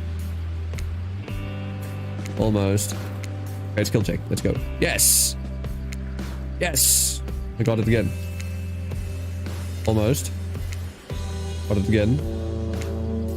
Oh, that's right. I'm feeling your hands sliding up and down my feet and between my toes. She is a foot freak. Her skin has never been more moist. Get up here right now before you can find a towel to wipe off your lotioned hands. Bruh. Her lips lock onto yours, they're surprisingly soft and warm. The sensation is incredible. Clouds cover the moon and you find yourself on the beach with spirit in complete darkness. You can feel the nurse straps of her bathing suit come undone and come to life, shaking through the air, wrapping around your body, lifting you up off your feet. Oh, come here, you. So this is what it feels like to fly. The spirit pulls you close. You feel bits of glass pressed into your flesh. Pain and pleasure mix and wash over you like the ocean, salty air stinging your skin as you writhe against your undead lover. The lighthouse howls. In the darkness, you're pretty sure that spirit lets the dragon inside of her take over. If it kills you, you're sure it will have all been worth it. The clouds part just as you manage to pull yourself, exhausted, away from spirit. Ah. A chunk of broken glass is lodged in your shoulder. When you pluck it from your skin, it drips blood. Oh yeah, I think this got stuck to me when we were... you know, I was having the best night of my life. The spirit jabs your fingertip over the sharp end of the glass shard. Keep it. Consider it memento. Let's go. I've got plenty more where that came from. Let's go!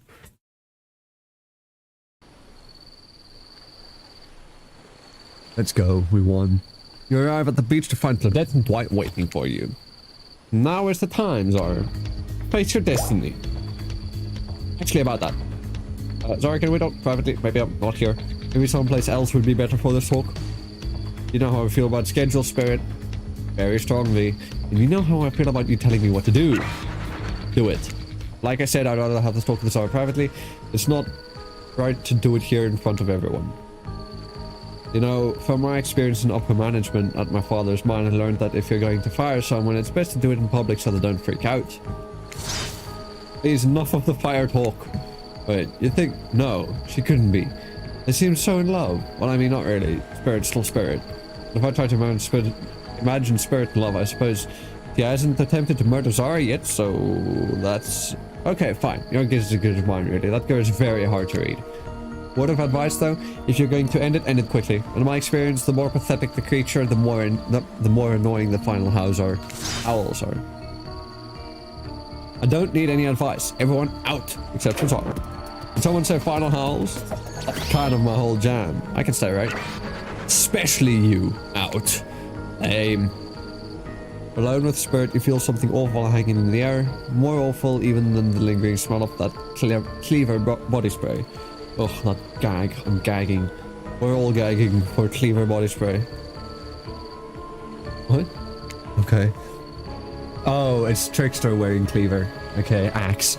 Spirit, Rin, I don't know what you plan on saying, but before you say anything, I just know that I really enjoy my time with you. Getting to know you over the past few days helped me to get to know myself. For that, I just wanted to say thank you. That's sweet. You're welcome. And you know what? It's that kind of thing that shows me you've got a good heart inside you. Too good for me to carve out and toss into the ocean, but also too good for me to love. I need someone who shares my interests, someone I can connect with, someone jaded and dispassionate, only driven forward by a desire for revenge. I need someone who isn't so warm that I feel cold in comparison. I need someone who isn't you.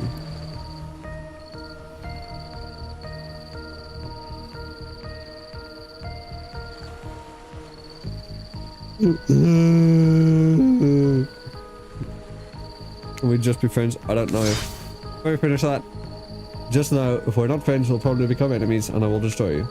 Prejudice! I'm glad to have you here from you when I need you, but also not too close to me when I don't. So yeah, I'll see you around. First starts to leave. Wait, what? Wait, what? That's it? That's how this ends? You're just leaving me here? I'm not sure I'd use the word ends, and for that matter, I wouldn't say I'm leaving, but us, we're definitely through. The fact that you can't see that, well, it just proves that we never really belonged together anyhow. Good night, Zara. What the hell? I've spent all this time on this island doing everything I can to get to know you, only to be told that I should leave it, that I should just leave the chocolate factory through the side door. I don't know what that means. Anyway, I said good night, Zara. See you around.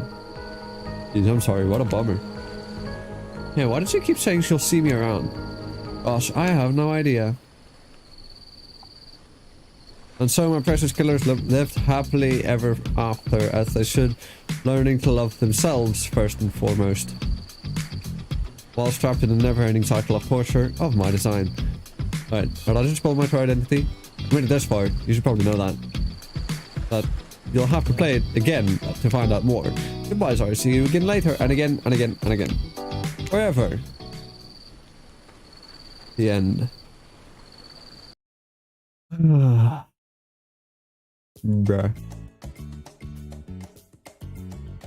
Bruh. Can't believe we got fucking friends. We got smashed and then passed. We smashed and passed. Bro, what the fuck? What the fuck? Wait, does that mean that we're friends with benefits? I'm confused. I'm confused. Very.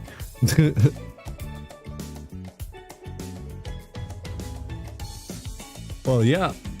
I'm not gonna be able to fit another on in like 43 minutes. Can I skip? I can't skip either. Oh, I can. I could. It's escape. Well, damn.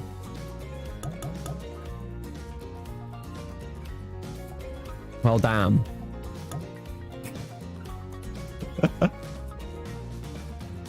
I don't... Should I stream this again? Next Monday, maybe? I don't know. It's a lot of reading, and it tires me out a lot. But I think this is going to be it for now. I was my fan, if you heard that. But, yeah. Actually, wait, let me link the account real quick.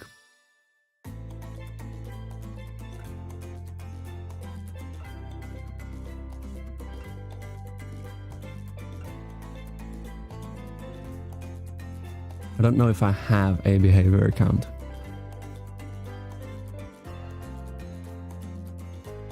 Okay, I'll just make one real quick. Sign up.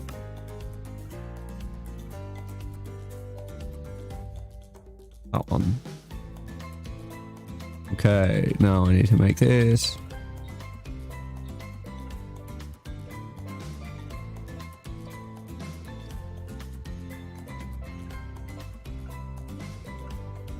Invalid password.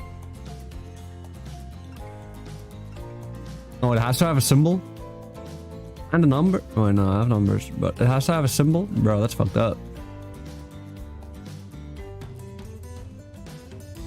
Bro, that's fucked up.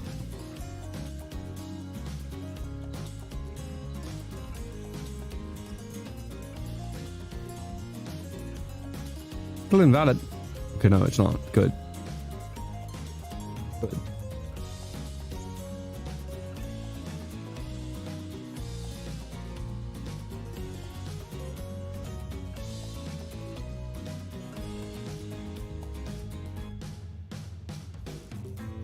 Date of birth. That one.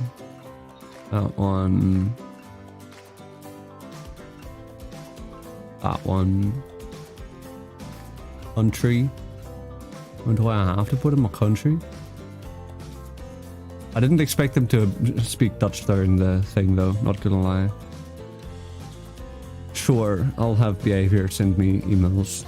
Because Behavior is a company I actually care about. A player with the same nickname already exists. Zarastro CH then. Actually, first Zarastro. Ready, count? Ah.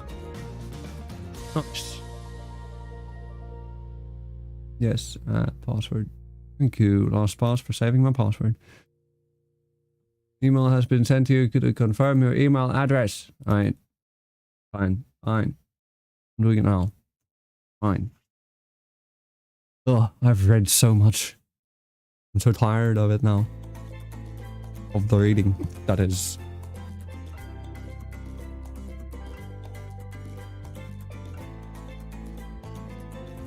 Confirm. There we go. Now I hope that that is the right stuff. Click below to merge Hooked on You with your Behavior account. Because I don't think I have another Behavior account.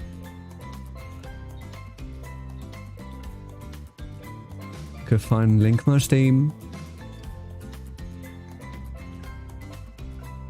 Even though you misread a lot. Yeah, I did misread a lot because that's what happens.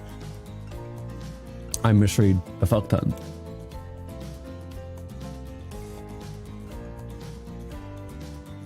Come on, Steam guard. Tell me what the code is. Okay, no, you're not going to tell me I have to open up this damn thing. Where is it? Where's Steam? Where's Steam? What the fuck?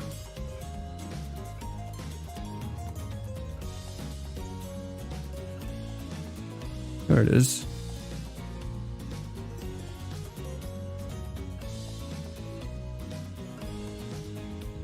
Welcome to Steam. What? Are you gonna make me sign in? Oh, see what's new?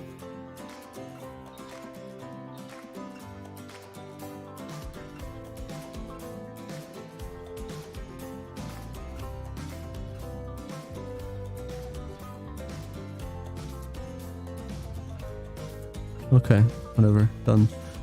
Wow, yeah, I really do need to sign in on Steam on my phone.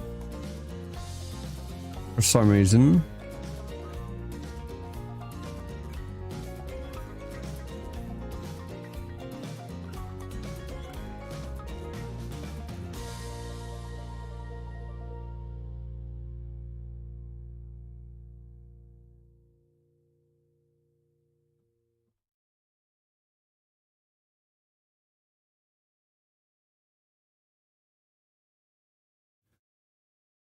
Fuck me. Now I need to go check what my password is. Because I don't remember my password. Okay, whatever. Search Steam.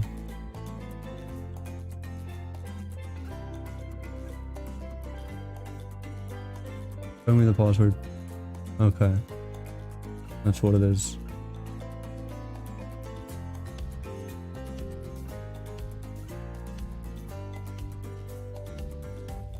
There we go.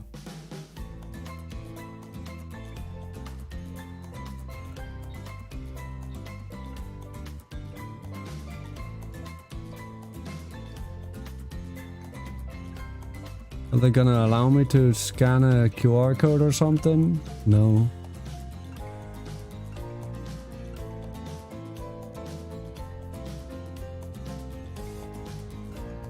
Right.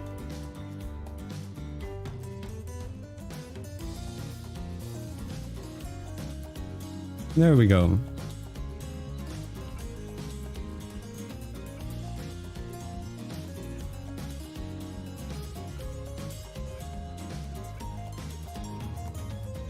Now I can put my phone back and then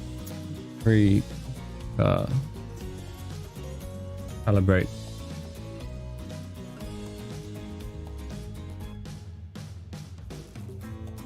Okay, there. Steam has been linked. Okay, I need to generate a promo code for that. So that means I need to put the promo code into the game itself. Fuck. Okay. Whatever. I'll launch my fucking DVD.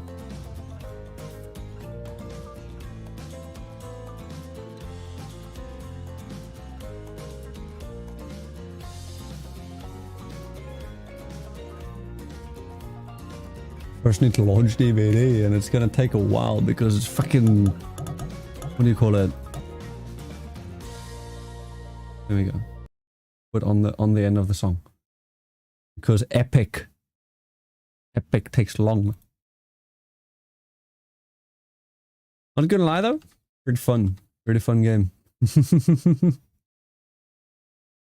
I'm actually curious to see if that... I know that the Trickster's outfit is in DBD. But I'm curious to see if the others are.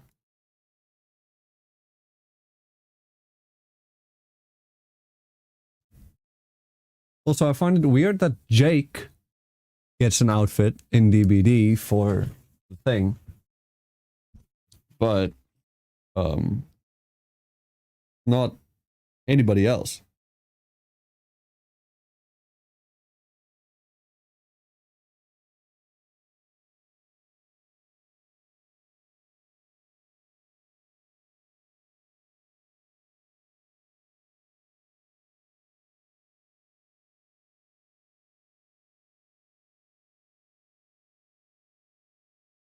Also, I'm gonna make that canon now. Whenever I play against a spirit, I'm gonna say, it's... What do you call it? Whenever I play against a spirit, I'm gonna say that we've got history and that she friends-zoned me.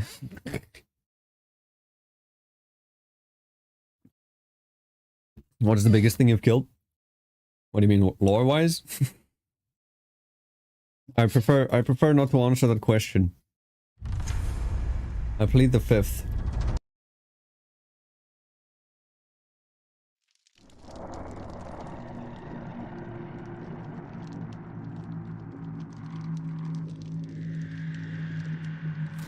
I plead the fifth. I don't have to answer that.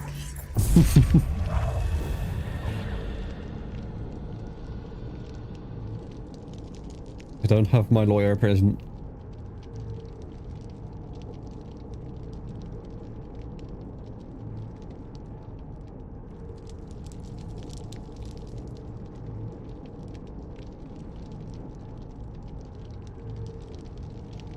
In general, also there is no running from this one. Nope. We'll be running from this one.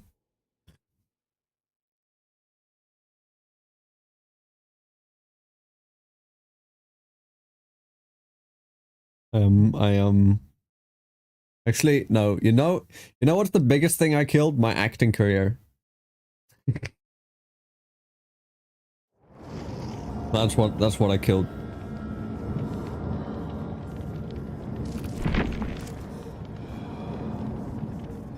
Be chased by the killer for a total of 120 seconds with Leon S. Kennedy. Yay. Redeem code. Whoop.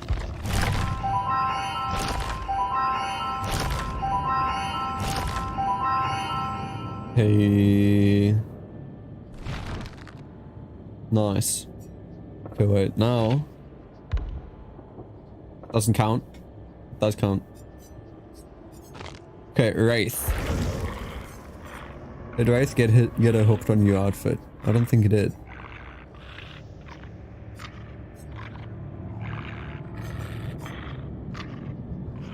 Wraith did not.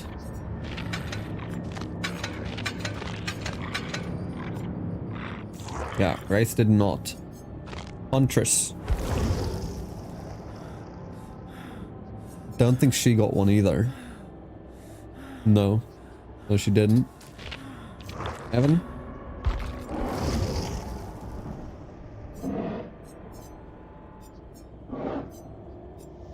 Oh, Seaside Psycho.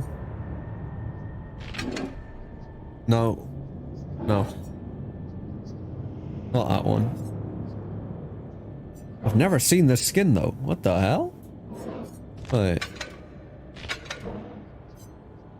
Krampus. Okay, damn, that's actually a pretty cool skin. I have seen this one. Because I've seen that he has like a little thing peeking out the back. Marrow Miner.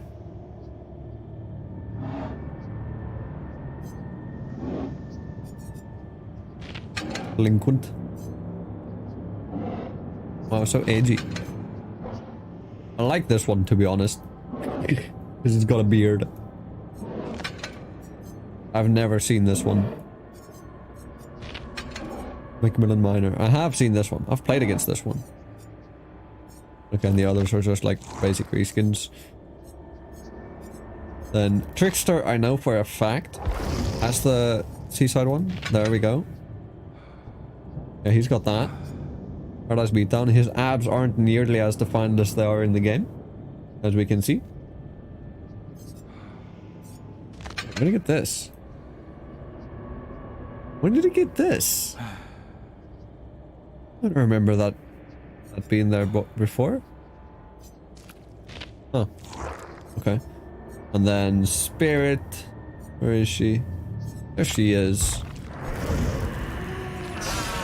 Oh, then for a second your bandages didn't load in there. Blazing Lineage. Warhammer Titan. Ah, this kind of looks like the one she was actually wearing. With the spider lilies. Here's Akuda. Crystal in a Persian. Marine Maiden. No. First Armor. There's Nyx. I've not seen this one before either. What the fuck? Awakened Origin. Object Tradition, The Reckoning. Okay, yeah, no. She also doesn't have one. She's got the schoolgirl outfit though.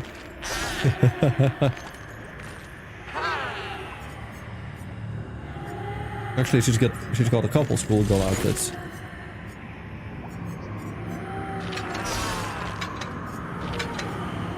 Senior, junior, top.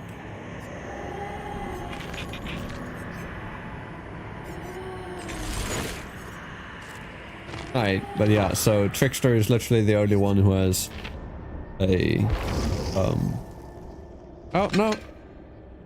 White has his. Does Claude have hers?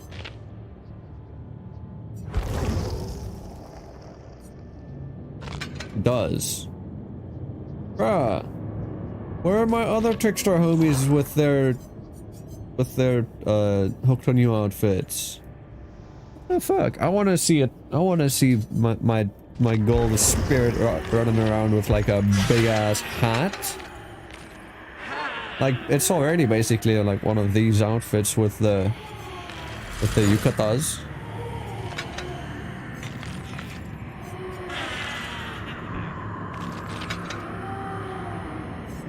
Oh well.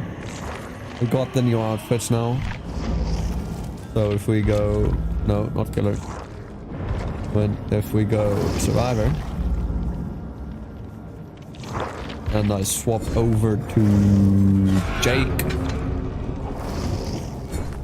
now I don't have to use this weird loadout. I've now got ulti-mop. Wait, no, we can just equip the whole outfit. There we go.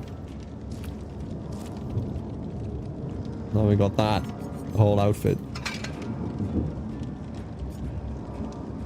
We'll put that one on, put that one on.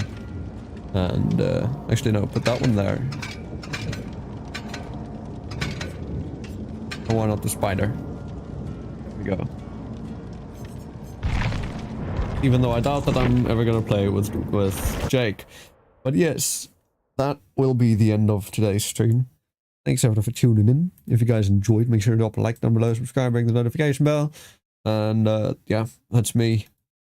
I'm sad that we did not get her in. Well, we kind of got her, but also not. She dumped us almost immediately. She friends out us almost immediately, but maybe friends with benefits? I don't know. Either way, we still have a shard of glass in us, so yay. But yeah, I will see all of you guys in the next stream. Actually, wait, I can raid now. I can raid now. Who am I gonna raid? Search for videos from other channels. Upcoming. Nobody is live right now. Fuck. Nobody is live right now. So I literally can't.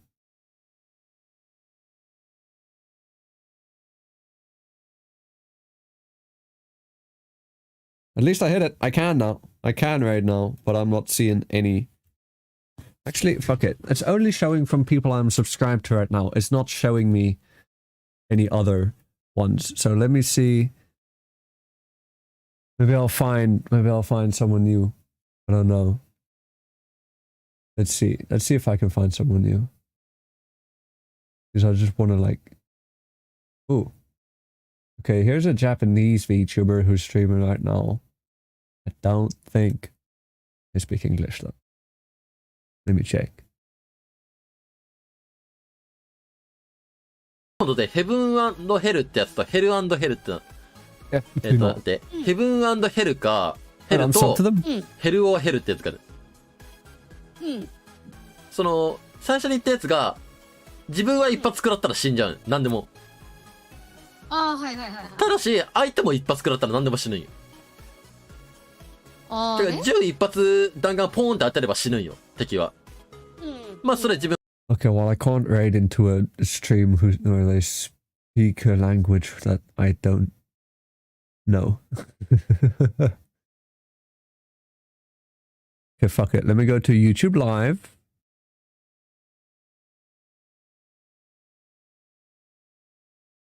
YouTube Gaming. Let's go there. Let's see if there's anybody streaming Dead by Daylight right now. There's 25k people watching worldwide. Let's see. live my region.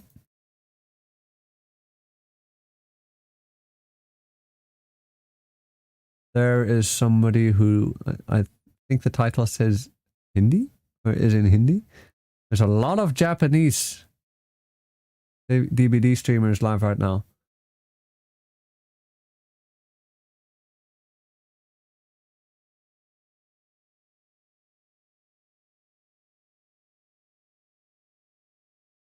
Yeah, no, almost everything that I see is in Nihongo. Oh, there's a Russian one.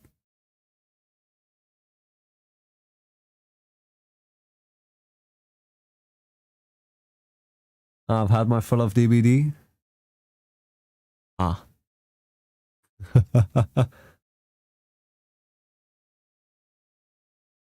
Wait, who's this? Smash Bros. Daemon?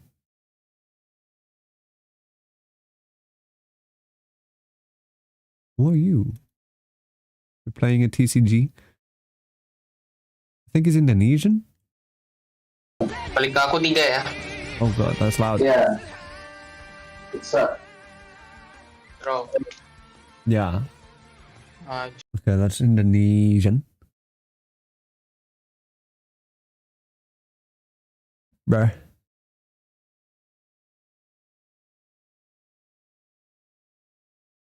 I don't have anyone I follow that's live right now. Also speaks English. Alright, you say you've had your full of DBD, fine. Will not go DBD. What else is there?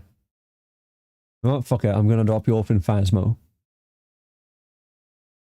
I might find someone who's playing Phasmo. It's not Japanese. Why am I only getting Japanese? All of them are Japanese.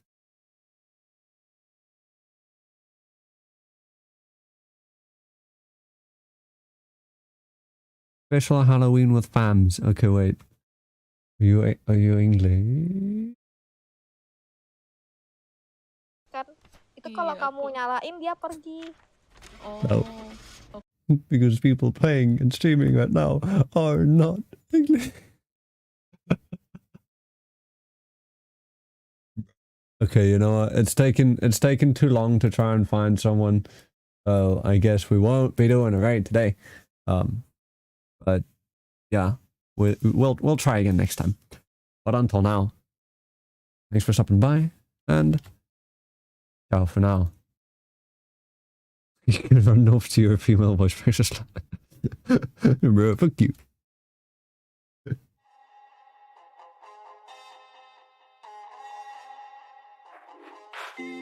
Sun goes down, our spirits free. Nothing left but our energy. Take my hand.